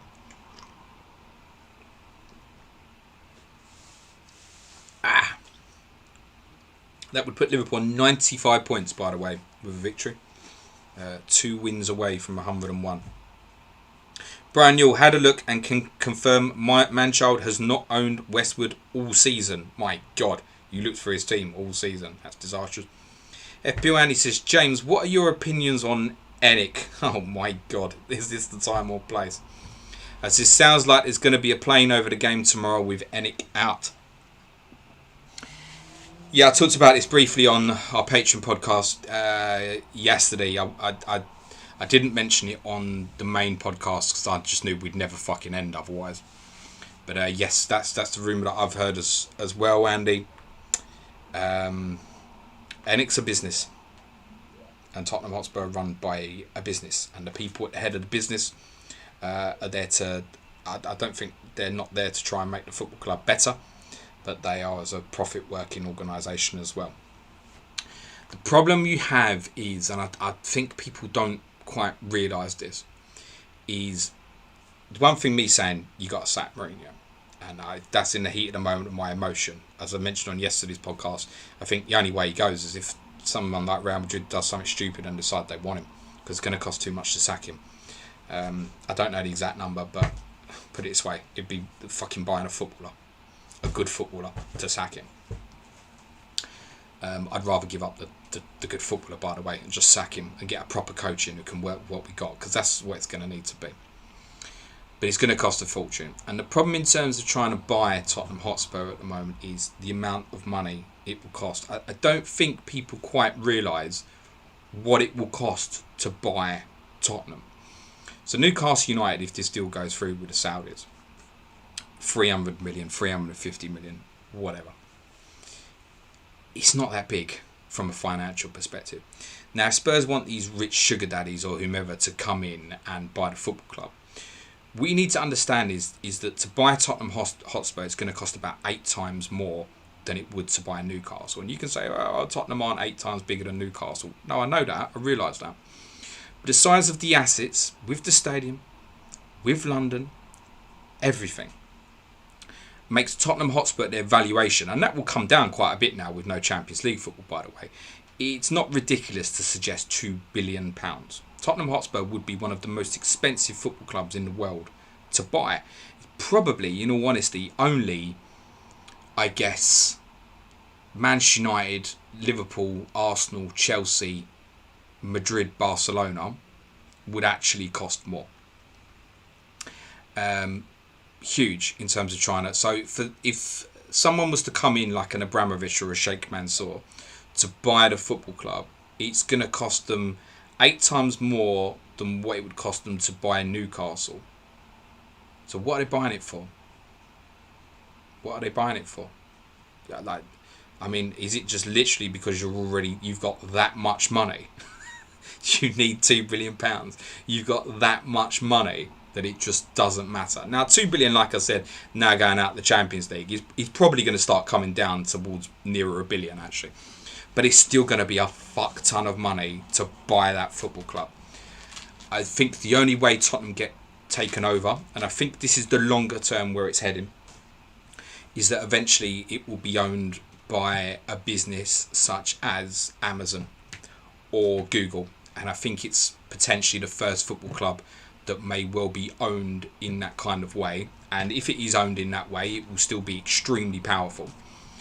But I think that's where it's heading towards, if the owners were to change hand. And you still need one of them big businesses to be able to do that. It's a monstrous amount of money. What are they buying it for? to enhance a brand. It's a lot of money to enhance a brand, isn't it? I don't know. There's no easy solutions for Tottenham at the moment. Even I know that. I know a very good, quick, early, easy one is to let's not buy any players and let's just sack the fucking manager. It would be a really, really good start. If you said that to me now, Spurs aren't going to buy any players for another 12 months, but the manager will go and you can get a coach in who can work and develop players, I would take that right now. No grumbles at all. Please work with the players I got. I'd even take that if it meant Kane going as well. I'd take it, honestly. Just get me a coach in who can get us playing football, honestly. Good question. Andrew Martin, Bjornbach starts for Mulder. Brilliant, mate. I've not got a lot to say about it. I did notice there was some Norwegian coverage of games on Eurosport, Andy. I don't know if that would interest you at all. Brian Yule, just killing time until Blades versus Chelsea later. Good luck tonight, Brian. Storm Legacy at Brian Yule. Thanks for the points later. Need it. Brian Yule, I think you'll be in for a disappointment, Storm. Storm Legacy, ha ha ha. Pet Talk, need a big second half in chat, man. 4 of 5 clean sheets wiped out already. And only 1 return and assist for Marker so far. Brian Yule saying 2 billion return on an asset bought for 20 million. That's mental. Yeah. It's the same for, I can't remember what Abramovich paid for Chelsea, but it was peanuts, mate, because they were financially fucked. That's why he got hold of it.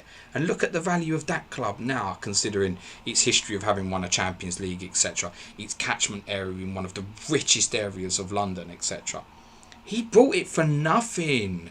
And that's how it, he bought it. And it's the same with Sheikh Mansour at Man City. They didn't pay a massive monster price for these clubs and then go, now we're going to spend a load of money. They bought them for peanuts at low risk, right? Then used it as a fucking toy to do what they want with it. For someone to use Tottenham as a toy in that way, they need to shell out a ridiculous sum of money in the first place. You wouldn't even be able to match that with transfer fees, etc. The only way you would ever make profit on it is to sell it back again in the future.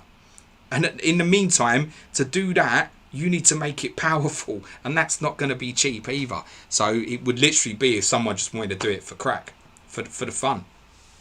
Or like I said, someone like an Amazon or a Google decided they wanted to use it as an enhancement for a brand. And I genuinely think, and I think that's a long way off, I think that's eventually what will happen to Tottenham, is that it will get bought by something like that. I think with the stadium, etc., Tottenham are the most likely to be bought by a company like that. And I don't know how that would sit with football fans, as and when it comes around. I'm sure me and Sujal will discuss it. I don't know if that's conflicting or not. Is there a difference between Tottenham being owned by Amazon and Newcastle being owned by Sports Direct? Which essentially partly is what they are. I don't know. I don't know if it's morally correct or... Listen, whatever way Tottenham change ownership ain't going to be morally correct, let's be honest. And it's all, when it involves our own clubs, it's all very easy to forget about the morals. It's a little bit like with Newcastle at the moment, the Saudis. I think we all morally know it's wrong, but I don't blame many Newcastle fans for being excited about it.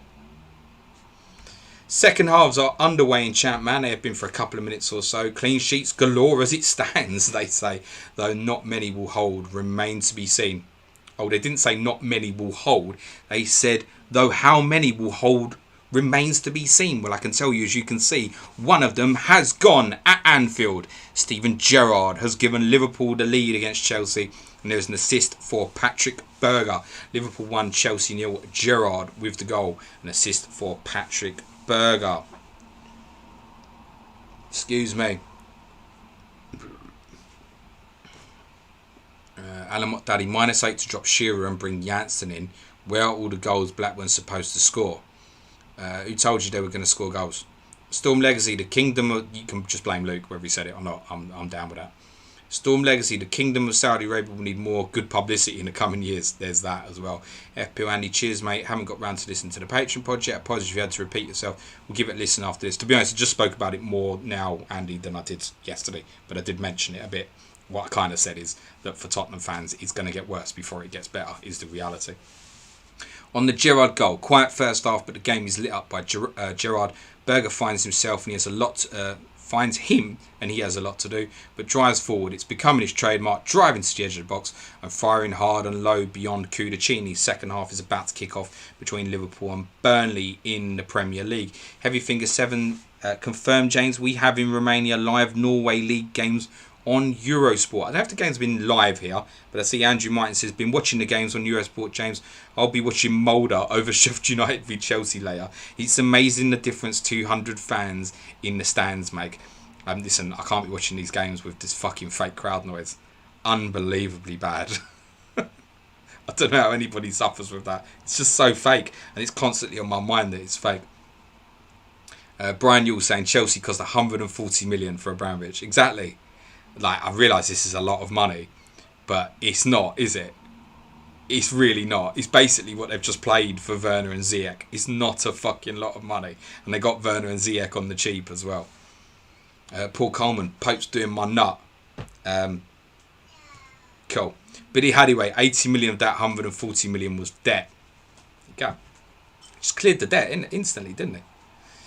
FPL Cobbler, yes, Stevie G. Burnley have a free kick also. Edge of the box on the left, Westwood in swinger.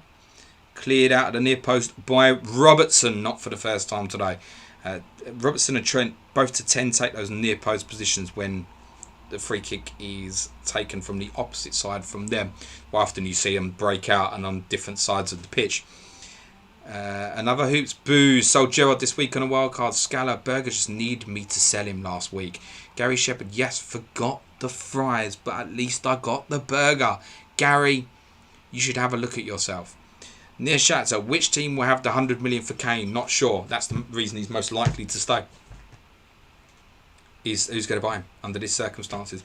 Middlesbrough have a penalty at White Hart Lane. Poyet had a great first half. He hasn't started the second half well. Tripping Greening and Steve Bennett points to the spot. Over to you, Gianluca Festa. And all the penalties have been scored so far today. Not mean to jinx anyone, but I don't own Gianluca Festa, and it's against my club, so I don't really fucking care actually. But Gianluca Festa with a potential penalty and an avenue back in the game for Middlesbrough here would be an assist for Jonathan Greening. Liverpool have a corner on the right to be taken by Nico Williams and claimed very comfortably by Nick Pope at the near post.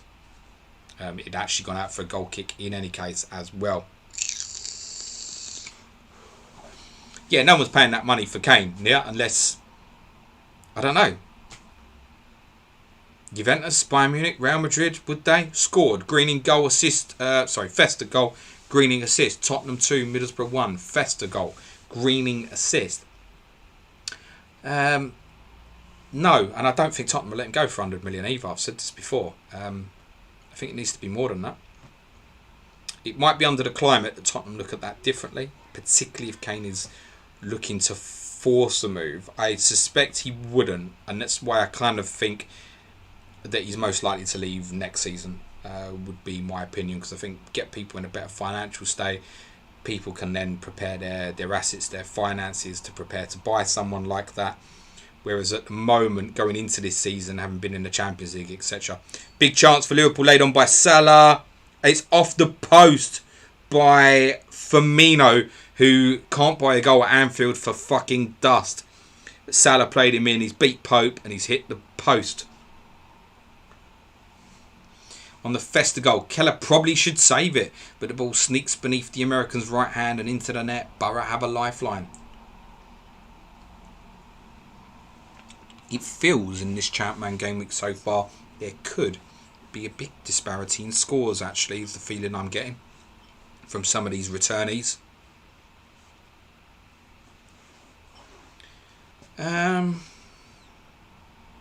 Downing, Kane's value's definitely dropped. That ankle injury hurt him. Yeah, I wouldn't argue that in any way. It's just, who would want to buy him at the moment? I'm honest about that. Who would want to buy Harry Kane at the moment? I'm not sure anybody would. Not for the money that Tottenham will demand anyway. He's on a long contract. Salah will keep in for Liverpool right hand side. Steps inside Taylor. Crossed in. Cleared. Jones has won it back. Bit short there with Wijnaldum. Comes out wide. Williams back into Salah. He's begging to step inside. He can't fucking help himself. Goes deeper to Fabinho. Short into Wijnaldum on the right.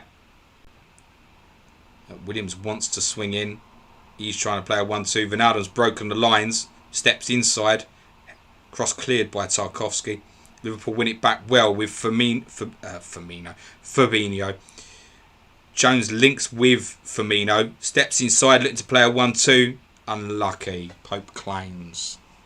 Not a save. Just claimed.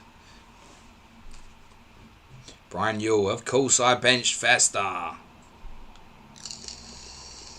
FPL Cobbler. Come on, Uncle Festa. Niz Govry. That's how much I love the games. Brian Yule. Seems a good decision until 10 seconds ago. Pep Talk. Keller bench. So definite penalty save. Incoming. Incorrect. Brian Yule. Would Man City buy Kane? Look, would Harry Kane get in a Man City team? And to be honest about it, I think that's a debate, isn't it? Harry Kane at his best, yes. Harry Kane at this moment, no. Salah's got to play in Jones, who's had a great game, I think. And he's blasted wide. He's been so involved in this game, Curtis Jones. Looks a really good player. Wins the ball high as well. Salah had to give it to him. Squared on his left, inside to the box. I wouldn't say it's a big chance, but he's got to hit the target. It's a little unlucky. Update from the Reebok. 2 chances for Ipswich with Maurizio Tirico heavily involved. First, his cross finds Alan Armstrong. His header looks in all the way, but Ngotti clears off the line. A few minutes later, Tirico provides for Stewart, who hits the post from close range.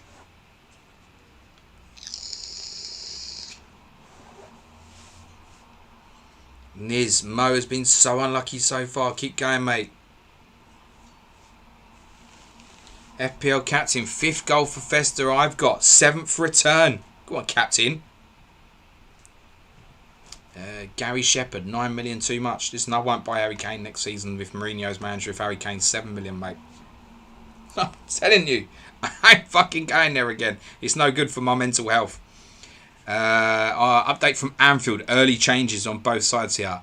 Yori Lippmann and Nick Barmby are replaced by Emil Heskey and Richie Partridge. For Liverpool, while Frank Lampard has been replaced by Roberto Di Matteo for Chelsea. Liverpool are comfortable at the moment, say the official account.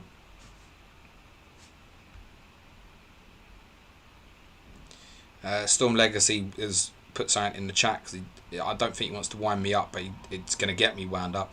Watching Spurs, I don't see what Mourinho wants to do other than show how bad the club is playing to go to the board and say which players he wants. I don't think he's intentionally trying to lose games or anything like that. I just think he's fucking outdated, the prick.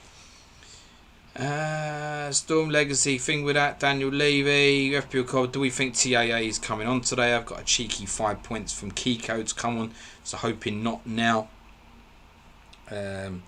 Listen, Trent might come on and get you them 5 points himself, mate, so I wouldn't fret too much. My instinct would be Nico Williams has played quite well against Dwight McNeil, so I mean, look, Liverpool probably will use all 5 substitutes, and there's a 5 out of 8 chance that Trent will get used. There you go. I think a second goal for Liverpool would probably help him not being used. Danny Ings would be coming in for me should Trent not get on. Goal at Pride Park. Goal and an assist now for Dean Sturridge. And the same applies for James Scowcroft owners because he's got the assist.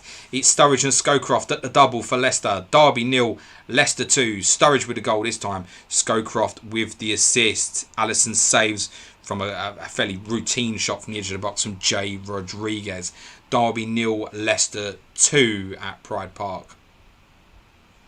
And the dancing gif is out in full force.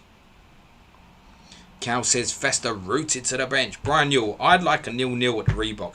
None of this going close nonsense. You got a defender in each of you. Biddy Hadaway saying Vardy 9 million. I don't know why. Joe Finney Badder, I've got Charlie Taylor first sub. Fuck me, stay at your bench, mate.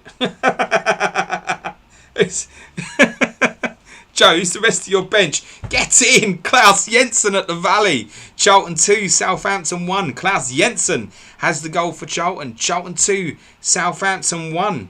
That's a full complement of midfielder returns for myself. Boom.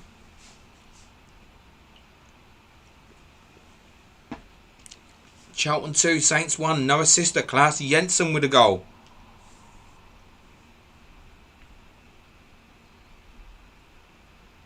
Stormleg's in. No, wind up. Just feel the frustration. Nishat, yes, go. Mac, massive. These two are killing it. Williams is going on a bit of a mazy run, but he's been caught out at Anfield. Niz Godfrey saying, I can't get rid of this fucking Sturridge gift now. That's all I can see in my eyesight.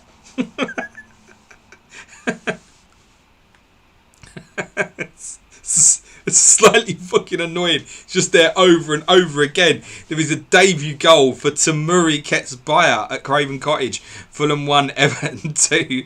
Ketsbaya goal, assist for David Weir, and still all I can see is Dean Sturridge doing a stupid dance.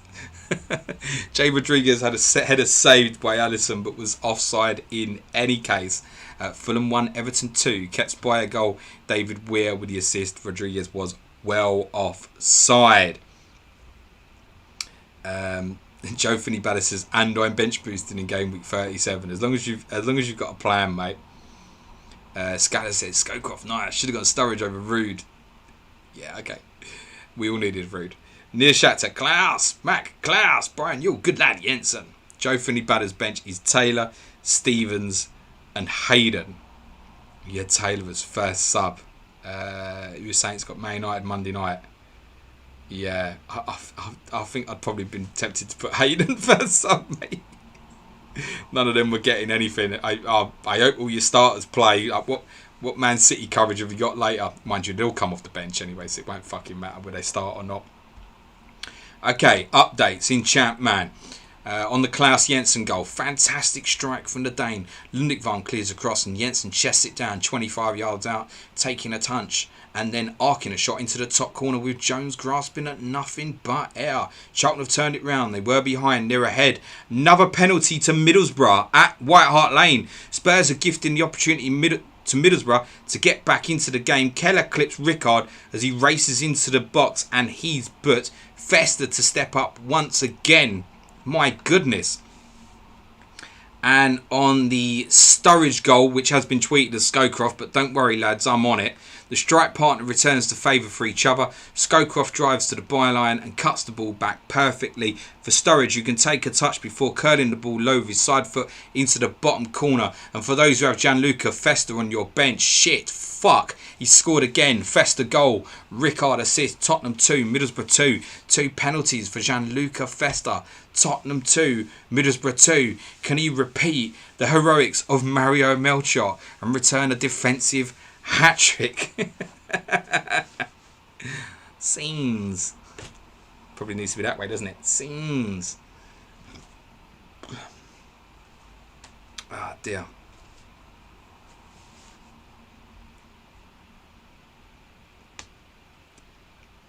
Billy Hadaway. Everyone get on the Tamuri bus for 5 million. Did he get classified as a midfielder or a forward in the end? And it seemed like there was going to be some confusion on that. I've not had time to check. Joe Jenkins, midfielders are finally doing things. I know, isn't it good? Cow, God, at least justify its price tag.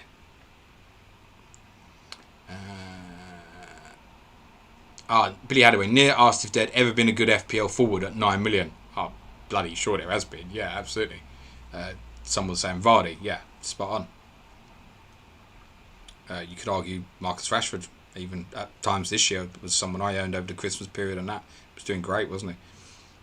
Still very capable of doing great, by the way. Billy Hadaway, everyone on the Tamuri bus for 5 million. Mac, is he the next McPhail? Niz, shit, went with Stolz's over Ketsbaya. Dick Wellington, late to the party. Klaus Jensen, get in. Thought it was Matt Jensen. No, it's Matt Jansen. Brian Yule, I'm concerned. I'm concerned that you've got Matt Jansen and you haven't really got anything, Dick. Brian Yule, Legwinski to get by is definitely an option. Niz said, really teased us at that price. On the Ketsbaya goal, The advertising boards look terrified. As Andrew Martin said, rest in peace, advertising boards. Fabinho has had a shot that's left Pope completely rooted but deflects wide. The advertising boards look terrified at Craven Cottage. After a corner was recycled out wide, David Weir dinked a ball in. Van der Sar came for it, but Ketsbayer got across in front of him and flicked the ball home on his debut. His celebration is not calm. A more assured penalty this time for Festa for his second, finding the bottom right hand corner with Keller going the wrong way. Spurs will wonder what on earth has happened here, but it's the disaster of their own making. Don't worry guys, I've seen it a load of fucking times before.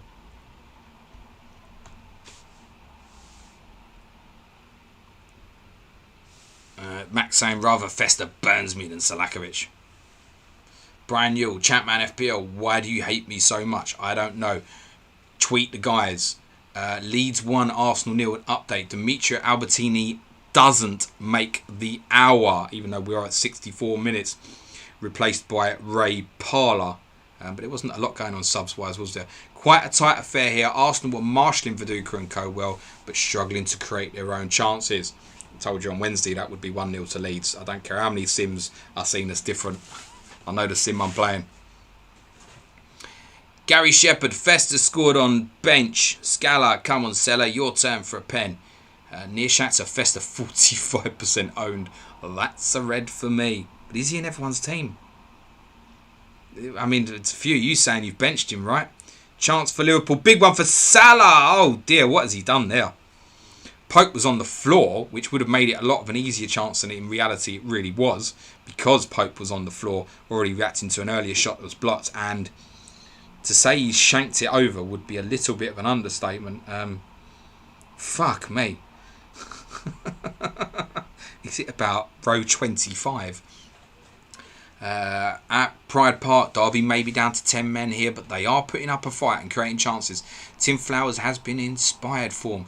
Jerry Taggart has his clean sheet locked in. Subbed in the 63rd minute for Callum Davison.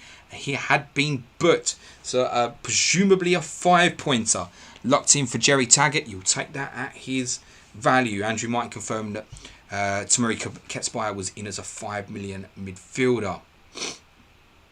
FPL Andy, good from Festa, but it's no Mario Melchior. What if he gets 4 though? Does that outdo it? Mark Dorney, yes. Brace off the bench. FPL go, yes. Festa on the way to doing a Mario. Another hoops. No, you can't get a Phillips goal, please, because when you ask for things in this game, they change the answers from the questions. As soon as you beg in this chat, you're done, mate. You might as well log off. Pet Talk. Anyone here got Melchiot last game week and Festa this? Goodmanson appears to be coming on very shortly for Burnley. Feely M2 Hart got rid of Festa for Arca for a -4 at about 1:25 p.m. this afternoon. Bollocks! And that's how we wrote it. Pep Talk, please, please, please, can we have a goal from one of my forwards? Yes, begging, I know. Has to work sooner or later. No, it won't. Mark Dorney, Salah, Mr. Sitter, indeed. Andrew Martin, I thought Festa to Melchior would have been more popular. Niz Godfrey, fuck's sake, Mo. What the fuck, mate? Brian Newell, oh well, we'll take the 5 for Taggart. Another hoops. Haha, fair enough. Yeah, it just doesn't happen, mate. But there has finally been a second goal at Old Trafford. It's come with the picture gif. So it's you know it's one of the key players. And it's David Beckham. And there is an assist for Juan Sebastian Veron. Beckham with the goal, Veron with the assist. There will be a VAR for a possible penalty at Liverpool, which has not been given. Salah was under challenge. I'm liable to suspect that he's probably gone down easy because, let's be honest, I'm not saying that Harry Kane doesn't go down easy, but yeah, he's gone down easy. It's no penalty there. It does, soft. Alright, Tarkovsky gives him an arm off. It's not enough for a fucking penalty, man. And we've all got our players that do that. It feels like you have to justify, Salah went down easy. You have to tell Liverpool fans that your own players do it as well. I'm telling you, Harry Kane goes down easy. Don't take it fucking personally. Joe Finney Bader saying, just seen Trent stripped and ready. Boom.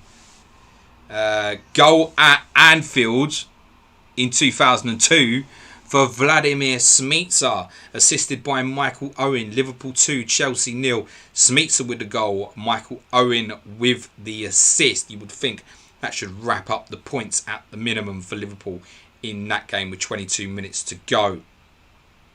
Firmino is dancing on the edge of now inside the box. He's taking liberties there out of himself, quite frankly.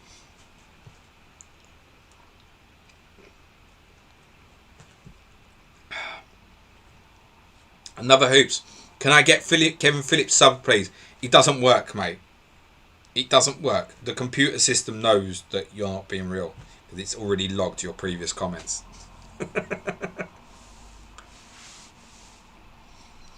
Another who's happy with the Beck's return. See, yeah, you didn't ask for that one, and then you got the Beck's return. On Beckham's goal at Old Trafford, these two have been excellent. Varane chested down a pass out of defence and played a perfect ball into Beckham's path. Beckham rifled the shot across Schmeichel and into the far corner of the net. Suggests those will be the top two in the bonus as well. Struck by Williams at Anfield, blocked out for another Liverpool corner. They've had a few of them today. FPL Cobbler, come on Varane, lovely work. Brian Yule, Salah go down easy? Never. You lie. People take it so personally. I don't get it. You take it to proper extremes. Like, you have to question yourself. Am I being accused of Egyptian racism here or something? Just that people get so personal about it. As I said, like, and I feel like I have to justify it by saying, yeah, Kane's a cheat, he'll go down easy. Dele Alli's a cheat, he'll go down easy. So what? We've all got those players. I'm telling you that Salah goes down fucking easy. And yes, Trent is coming on. And so too is Naby Keita. Hopefully for Wijnaldum, or I might have issues. I don't know who'll go off. I presume Williams will go off. Could be they just take Robertson off. But 25 minutes to go. Trent will get a return here, lads.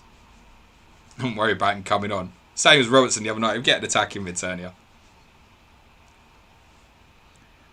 It's happening at the same time as the drinks break at Anfield. Brian Yule saying Blackburn equalised in the real world. I haven't got my eyes on what's happening in the Championship, but I would like to have my eyes on it. Another hoops. I just had a notification come up on my phone. Thank you very much. After this stream, I shall message you on Patreon. Thank you very, very much. Do let me know what your real name is.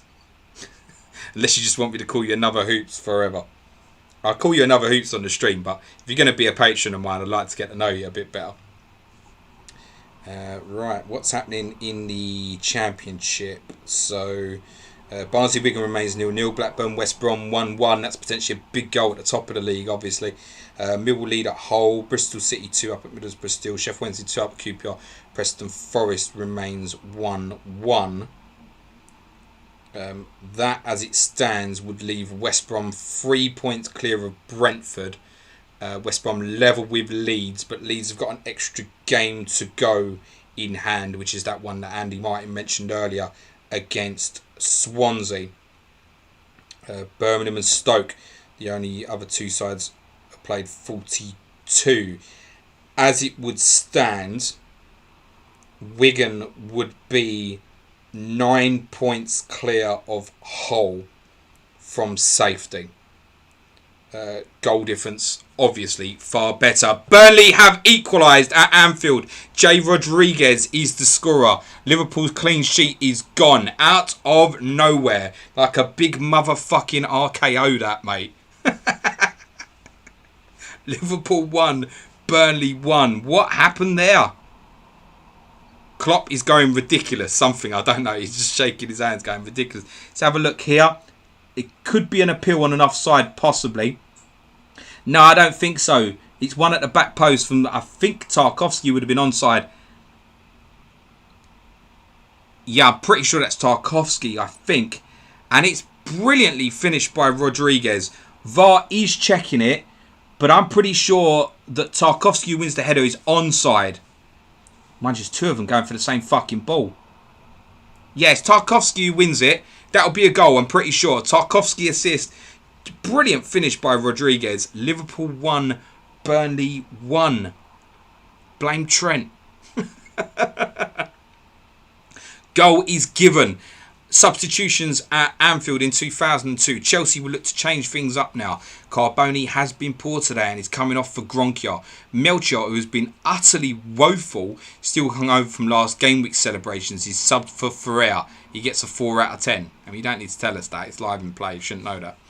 Quiet at Old Trafford at the moment. United seem content to manage the game out. Laurent Blanc has been replaced by Wes Brown as we enter the closing stages. Blanc clean sheet locked in. That Van Nistelrooy goal is not coming today. Disappointing, I think, for owners, particularly like myself, who went in last week for the Tottenham game, and then obviously have all gone back into captain him today. Or so many have. Disappointing. Another hoops. I know why you signed up to Patreon. It's because you wanted to be rewarded. Goal at the Stadium of Light for Kevin Phillips. Sunderland 2, Newcastle 2. No assister on that goal. Phillips goal, no assister. Another hoops. I can make magic happen. Sunderland 2, Newcastle 2. And if you go up to your advanced tier, you might score again. I've got the buttons, really.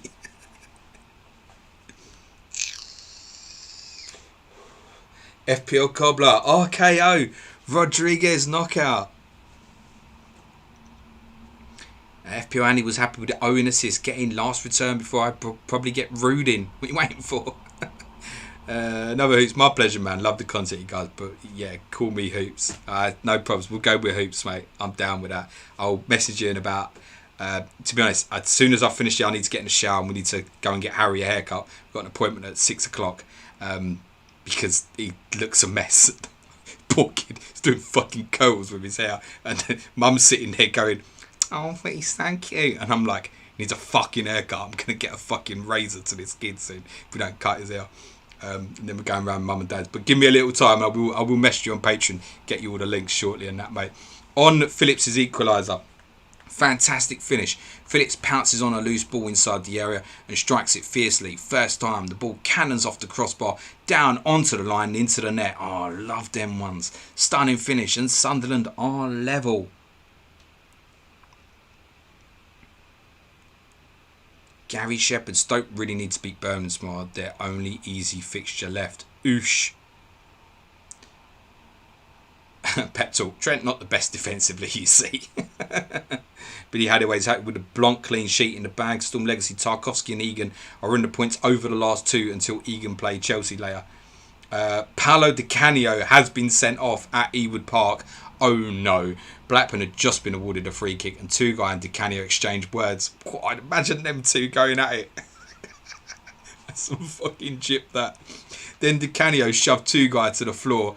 Andy D'Urso sent him off. Di Canio thought about pushed him over but thought better. No shit.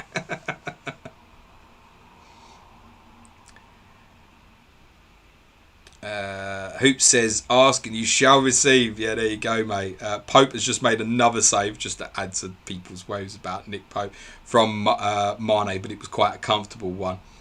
Brian, you'll, oh no, now everyone will beg for returns. Hoops has broken the system. Hoops broke the system by signing up to Patreon, mate. That's how to break the system when you're begging for points. Lock into my Patreon. Manchester United's clean sheet is gone. Manchester United 2, Aston Villa 1. George Boateng decided he didn't want to man Mark Juan Sebastian Veron anymore and has scored. There is no assister. United 2, Villa 1. Boateng with the goal. Wow. FPL Cobbler, Pulisic and Williams start for Chelsea. Tammy in for Giroud. Probably good news for Giroud owners, that I suggest. You probably might not feel that right now, but probably means he may well play against Norwich in midweek. Let's get the teams up for that.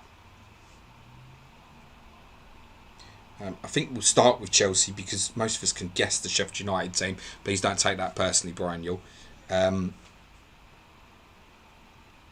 So Chelsea's lineup is Kepa, James at right back, Christensen, Zuma, Azpilicueta, same back four. Barkley, Mount, Jorginho is the sitter. Willian, Abraham, Pulisic, the front three. Chance for Burnley to deliver from McNeil. Ooh, cleared by Van Dijk at the near post. The Sheffield United lineup.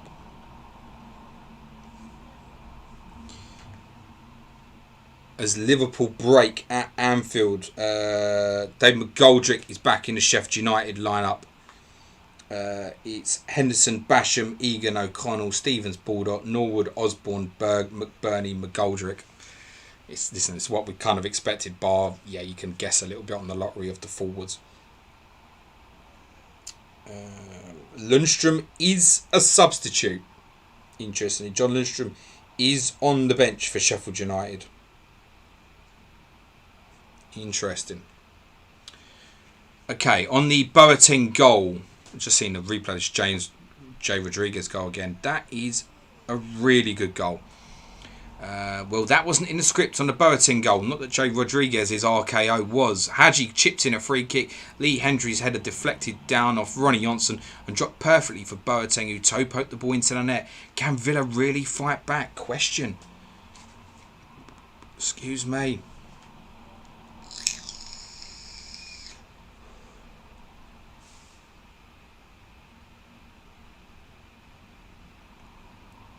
James Trustwell, captain's red card explanations are becoming legendary. Oh, I've just seen this shit happening here, haven't I? Red card, Di Canio, push the guy. My man, Chris is having some fun today. I've not noticed that shit. Joe Finley Baller needs a Hadji assist there. You keep looking for that. Hoops saying sorry, not Sobley. Cobbler said, yeah, Sheffield United look as normal. Yeah, basically. Billy Hadaway, thank fuck. Blanc got subbed before that goal. Brian Yule, please give me a Ruud van Nistelrooy return. Please, already a patron, so this should work. Brian, what tier are you? Upgrade. Storm Legacy confirmed 14 players on bench boost. Rudiger missing. Should have. He ain't played the last two, mate, so that was always quite likely. James Street, afternoon, all been listening and driving around trying to get the 1-year-old to sleep. Gerrard and Shearer transfers went well this game week. Good. Spurs almost find a way to get back in front. Salakovic gets on the end of Rebros' cross and his header is excellent, but Crossley makes a fantastic save. One of a string of saves from the big keeper to tip it behind.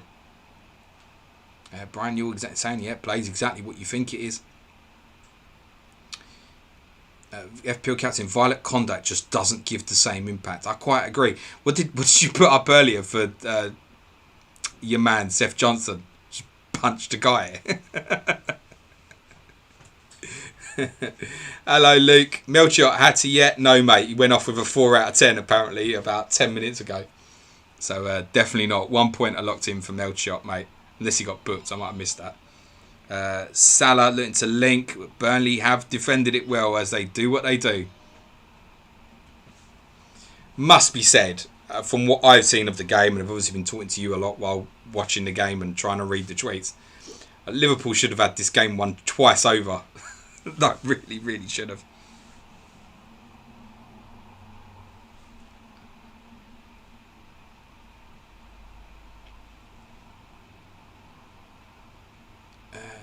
Niz saying Festa might this week to Luke, yeah. So too Scala, another hoop safe Luke, new CMFPL, but your videos was a big help on a wild card, pal. Shout out, Luke. Clean sheet wipeout at the Reebok. Matt Holland is at it again. He's got the goal. Jim Magilton with the assist. Bolton 0, Ipswich 1. Matt Holland with the goal. There is an assist for Jim Magilton.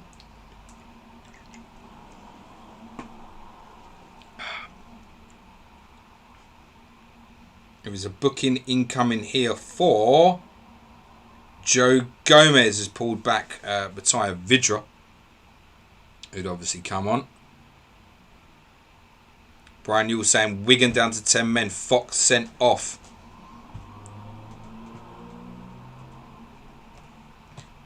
Luke saying, think nearly all my tips have returned on that thread 1 week in. James Street should have said transfers out. Those two comments are not necessarily related, I don't think. Burnley looking for the same ball for Tarkowski. Won't get it this time. On the Matt Holland goal, he might be about to hit a suspension, but he keeps scoring goals. Jim Magilton chips a ball into the area. Jaskalainen's eyes lit up and he charged, but Holland beat him to it. Looping a header over him and into the net. Bolton 0, Ipswich 1. I am at exactly 80 minutes in the game at Anfield if you want to be watching on with me. Alex Oxlade-Chamberlain is about to come on for Liverpool. Pep talk, poo emojis. Gardner is a waste of space in my team. Brian Newell, Gardner, you useless. 7 asterisks. You useless fucking. Pep talk, 0 clean sheets from 5. Cow says Gardner, poo emojis. He's shit, isn't he? Don't tell Andy, he thinks the sun shines out of fucking Arca and Gardner's ass. Although Arca has got an attack in return today. Scala, just realised I played Herman after the clean sheet wipeout at the Reebok. It's come, guys. Ruud van Nistelrooy is on the score sheet for Manchester United. There's an assist for David Beckham. United 3, Villa 1. Van Nistelrooy with a goal. But obviously Veron and Beckham now with 2 attacking returns each. Could that even be 3 for Beckham? I'm not sure. Feel like it might be. Maybe. Keep an eye on your screen at the bottom. But Van Nistelrooy has scored for United. He is in the returns. So for those who are back on, your return is there. But it might not be the usual 9-pointer plus double up that people normally become accustomed to. As Liverpool press again at Anfield. Bad touch from Chamberlain and absolutely just swiped away by Westwood. It could have very nearly turned into a good ball for Jay Rodriguez. And there is another clean sheet wipeout. This time at Ewood Park. West Ham have scored through Trevor Sinclair. There is an assist for Thomas Repka. Blackburn 1, West Ham 1. 6 minutes to go. Sinclair with the goal and an assist for Thomas Repka. Blackburn 1, West Ham 1. Luke saying need a Bolton goal. Storm Legacy Gardner could do with a gash. Near saying thank God Billy Hadaway captain return. Get him Rude. Brian you'll see. Be a Patreon. It works. Sell it for me lads. It's my livelihood. Another hoops. Well, hey, Bex and Rude combo. Today is a good day. Today was a very good day, mate. Cal Rude. Another hoops. It does, Brian. Dick Wellington. He'll be comfortably back on the free bonus, no doubt, after that. I'm not convinced, though. Joe Finney-Badder. Who did you captain in Sky, James? I captained Virgil van Dijk. I had a moment this morning where I nearly bought Raheem Sterling for Harry Kane. And the idea if I'd done that would have been to captain Sterling. I decided, as angry as I am, Harry Kane. There is a potential shout for a penalty there for Liverpool. Would have been a foul on Robertson. Referee is nonplussed. Burnley break now with Wood 1-on-1 against Gomez. Vidra, sorry. Fabinho swept it up, but it comes back to Vidra. Needs support now. Plays it out wide to Peters, who will retain possession. Pep talk. Ruud van Nistelrooy. Yes, the begging is working. Give me another, please. Dick Wellington. Woohoo! Repka off my bench. Go, boy. Another goal from a corner. Beckham's delivery is perfect, of course, and Alpine can't get there ahead of the Dutchman. His header is pinpoint into the bottom corner of the net. Game, set, match, question. And there's Alisson's cut out a potential chance for Vidra there on the counter for Burnley. West Ham showing some fight. The clean sheet for Ipswich has gone at the Reebok. Bolton Wanderers have scored. It's 1-1. Diawara is the scorer and the assister is Henrik Pedersen. Bolton 1, Ipswich 1. Diawara the scorer, assist for Henrik Pedersen. On the goal for Sinclair at Ewood Park. West Ham showing some fight. Surely not. Repka finds a clever pass in a tight space following a set piece. And Sinclair escapes the attentions of Weatherall and fires the ball home. Blackburn have dominated. Can they win it? Luke is happy. Did you know that was coming, mate? I'm going to suspect you didn't on this occasion.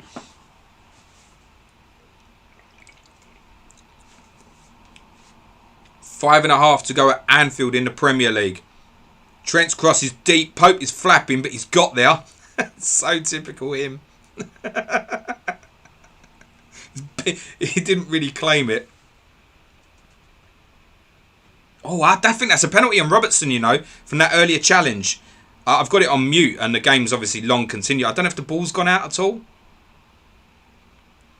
We had this in the Tottenham Man City game in February where the penalty was given 2.5 minutes later. And I wonder if that could be the case here. I haven't noticed if the ball went out or not. Salah shoots straight into the arms of Pope from the edge of the area. But that definitely looked a penalty on Robertson in my opinion actually. I think check could be ongoing. Cameras are focusing on the referee at the moment. I'm at 85 minutes 15 seconds. That's a penalty. Goodmanson on Robertson. That's a penalty.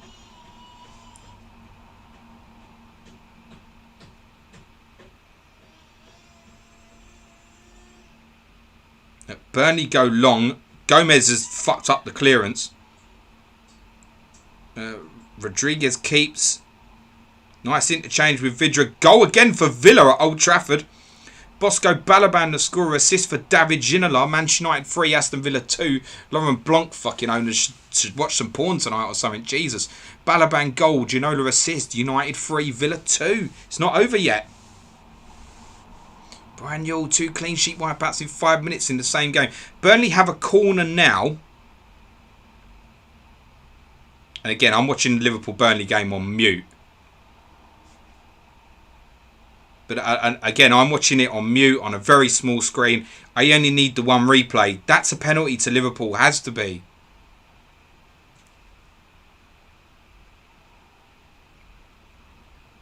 But it looks like this corner's going to be taken. I presume the moment has been and gone. It's been taken. And Alisson's flat. Big chance. Oh, what a chance for Burnley. Alisson punches this time. Chance. Oh, he's hit the bar. Goodmanson's hit the bar. My goodness. On the Balaban goal, can nobody here defend corners? Ginola's ball is swung in. United fall asleep and Balaban gets the ball in the volley at the far post, knocking it into net. Is there time for another goal? Could it happen? There is, you know. It's another goal incoming at Old Trafford, potentially. As Goodmanson hits the bar. Burnley thought they'd won it at Anfield. My goodness.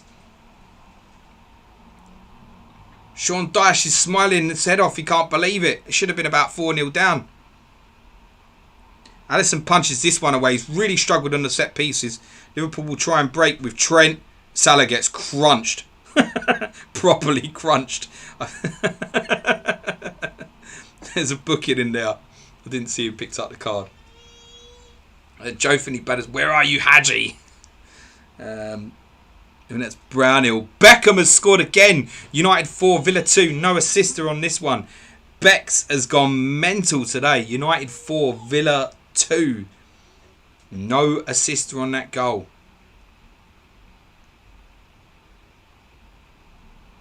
Pep Talk saying, so Jeff Stelling. Could just hear him saying, should watch some porn tonight.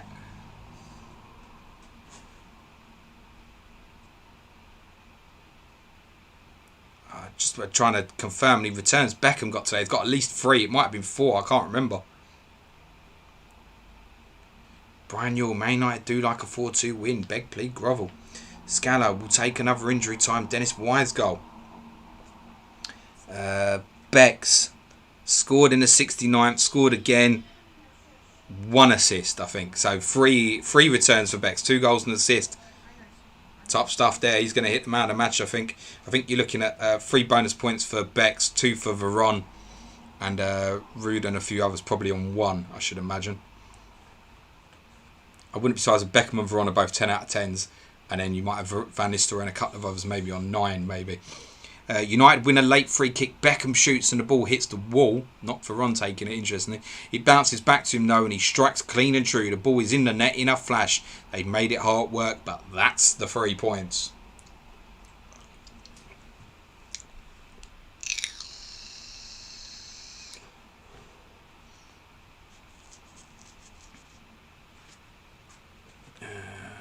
Alan Daddy, yes, get in, start paying back for the hit. Brian Yule, wrong scorer, Joe Finney Bella. Pope, man of the match for Sky, hopefully. I've got him in Sky, I wouldn't complain about that, yeah.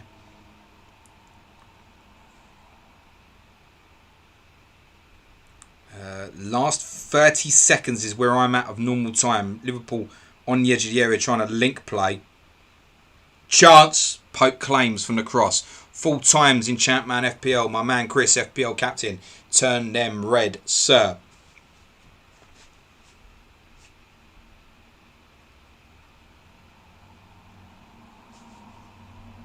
I feel like I want to hide the chat because I feel like people might be quite far ahead of me at the Liverpool-Burnley game. Don't ruin it if you are. I am literally right now on 90 minutes. Westwood is hobbling away from the edge of the area. There will be 4 added minutes at Anfield. Oh, and I really should have been charging my phone. That was a big mistake of mine.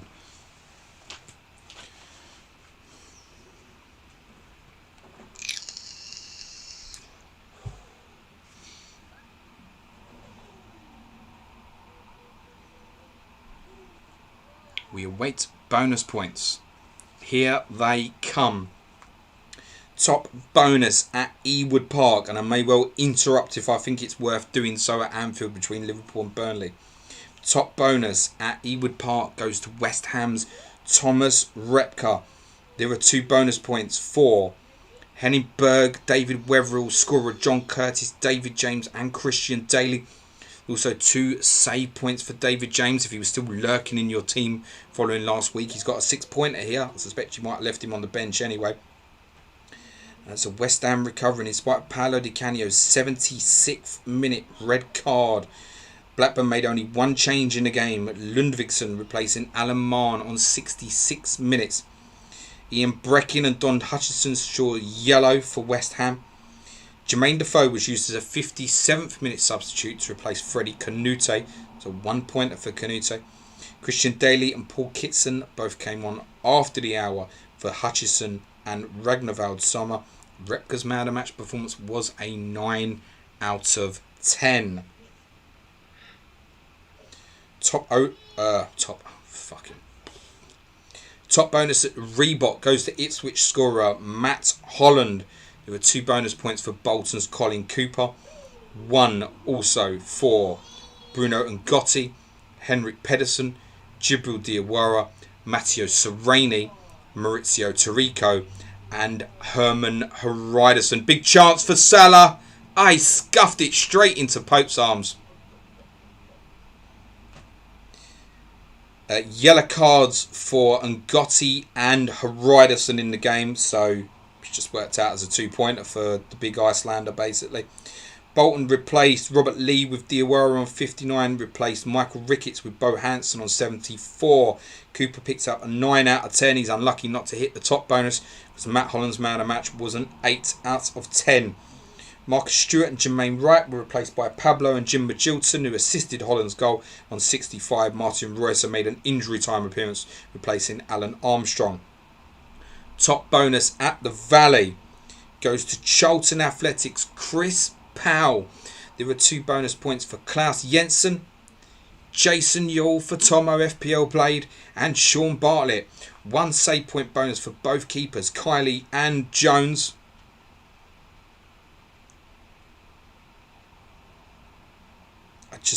The ball is bouncing around Burnley's penalty area and they're struggling to get it away. Hooked back in, but Pope will claim comfortably. That should do it. That should finish 1-1 at Anfield. 2 bookings in the match, both for Saints, for Klaus Lundikvarm and Adrian Kakeres. Charlton had replaced John Robinson with Andy Reid on 61 minutes and Gary McAllister with Graham Stewart on 67 minutes. Saints changes, there was 1 just before the hour. Matt Oakley for scorer Mark Draper. Joe Tessam and Dan Petrescu made appearances for Wayne Bridge and Jason Dodd after the 60-minute mark. Top bonus at Pride Park goes to Leicester City's James Scowcroft. There are also 2 bonus points for Dean Sturridge, who also got a goal and an assist. And there's also 2 bonus points for Tim Flowers. Flowers also picks up 2 save points for a 10-pointer. 1 save point bonus for Derby County's Mark Poom as well. Did I say Mark? I meant Mark. It's Mark, isn't it? Yeah, Mark. All going down the mark here, isn't it? It's finished at Anfield. Liverpool 1, Burnley 1. Seth Johnson was obviously sent off for Derby County on 45 minutes for punching Dean Sturridge in the face.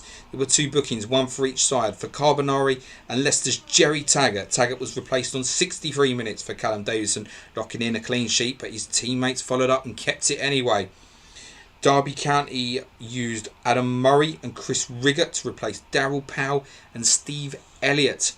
Prior to the hour, Daniele Dano came on for Jolyon Lescott on 64 minutes. I don't know what the minute of Leicester's second goal was, but I guess that's either a 2 or a 1 pointer for Lescott owners, depending on when he came off. He came off on 64 minutes. I feel like Leicester's second goal was after that, maybe. But check on the video printer that goes across the bottom if you're unsure. At Craven Cottage, top bonus goes to debutant Tamuri Katsbaya. 3 bonus points. 2 bonus points for Edwin van der Sar, Chris Coleman, Alan Gomar, Steve Marley, Gary Naismith, Alan Stubbs, Scott Gemmell and Kevin Campbell. 1 save point for Edwin van der Sar. There's a yellow card for Alan Gomar, was the only one in the match. Everton's sole change was Nicholas Alexanderson for Abel Xavier on 57 minutes. Sean Davis replaced Steve Malbronk on 63 minutes. Sylvan Legwinski did come onto the pitch, replacing John Harley in the 89th minute for Fulham. And my deliberations of starting Arsenal Derby players defensively and splitting it was incorrect, but I very nearly started the Derby 2 rather than the Arsenal 2. I should have started the Arsenal 2. Wait for this. Top bonus at Ellen Road goes to Ashley Cole. In spite of losing 1-0 to Leeds, a result I told you that would happen on Wednesday. Drab game. Arsenal restricted Leeds well, but were wasteful and paid the penalty, say the official account. There are also 2 bonus points for Lucas Radaby, Michael Dewberry, and if you want to see who else got 2 bonus points, go and check the fucking tweet. There's also 1 save point bonus for David Seaman. The only player booked in the match was Tony Adams, who was penalised for pulling down Mark Viduka for the penalty converted by Eric Bakker. Leeds replaced Bakker remarkably on 20 minutes for Alan Mabry. Eyal Berkovic did appear, replacing David Batty on 65 minutes. Arsenal's changes were Parler for Albertini on 58, Lusney for Dixon on 78, Lundberg for Perez on 84. At Anfield, tight game, but Liverpool defended really well and Chelsea were poor. Top bonus goes to Patrick Berger. There were also 2 bonus points for 5 Liverpool players. Igor Biscan, Sammy Hippier, Stephen Gerrard, Michael Owen and Emil Heskey. No save point bonus in the match. The only yellow card was for Stephen Gerrard. Liverpool replaced Littmanen and Barmby with Heskey and Partridge on 55 minutes. Chelsea's changes were Di Matteo for Lampard on 57, Gronkiar and Ferrer replaced Carboni and the out of sorts Mario Melchiot on 76. Melchiot and William Gallas both with 4 out of 10 performances. Emmanuel Petit, Benito Carboni and Frank Lampard with 5 out of 10s. Anyone else get the impression that my son might need a cuddle very shortly? I think that's it from Anfield's. Crazy first 5 minutes at Old Trafford and last 15 minutes. There were no signs of it in between as it finished 4-2 to Manchester United. Top bonus, unsurprisingly, goes to David Beckham. As predicted, there were 2 bonus points for Juan Sebastian Veron. And there was also 1 bonus point for Ruud van Nistelrooy, Dwight York and Aston Villa's Alpay. Excuse me.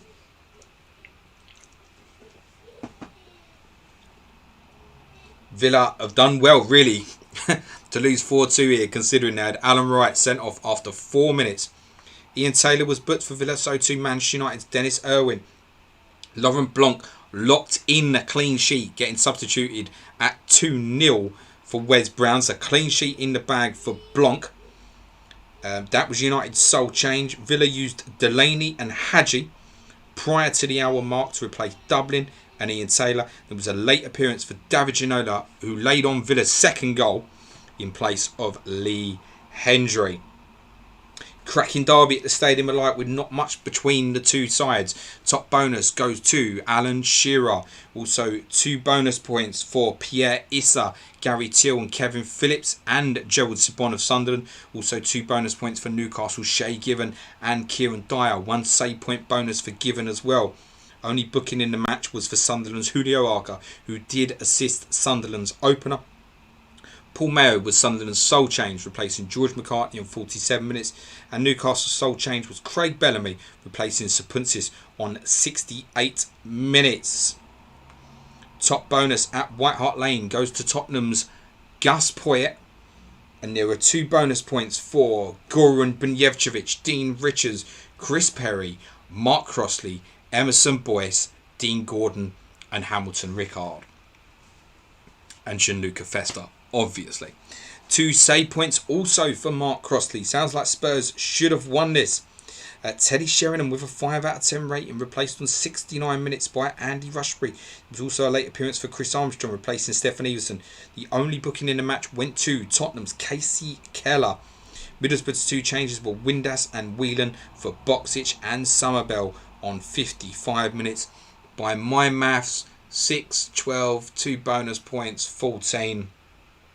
Conceded 2. Sounds like a 15-pointer to me for Gianluca Festa. Those are your bonus points wrapped up. Before I go, the current status of bonus points in the Premier League from today's games so far. For those who may not have seen it, if I can ever type the right fucking website into my phone.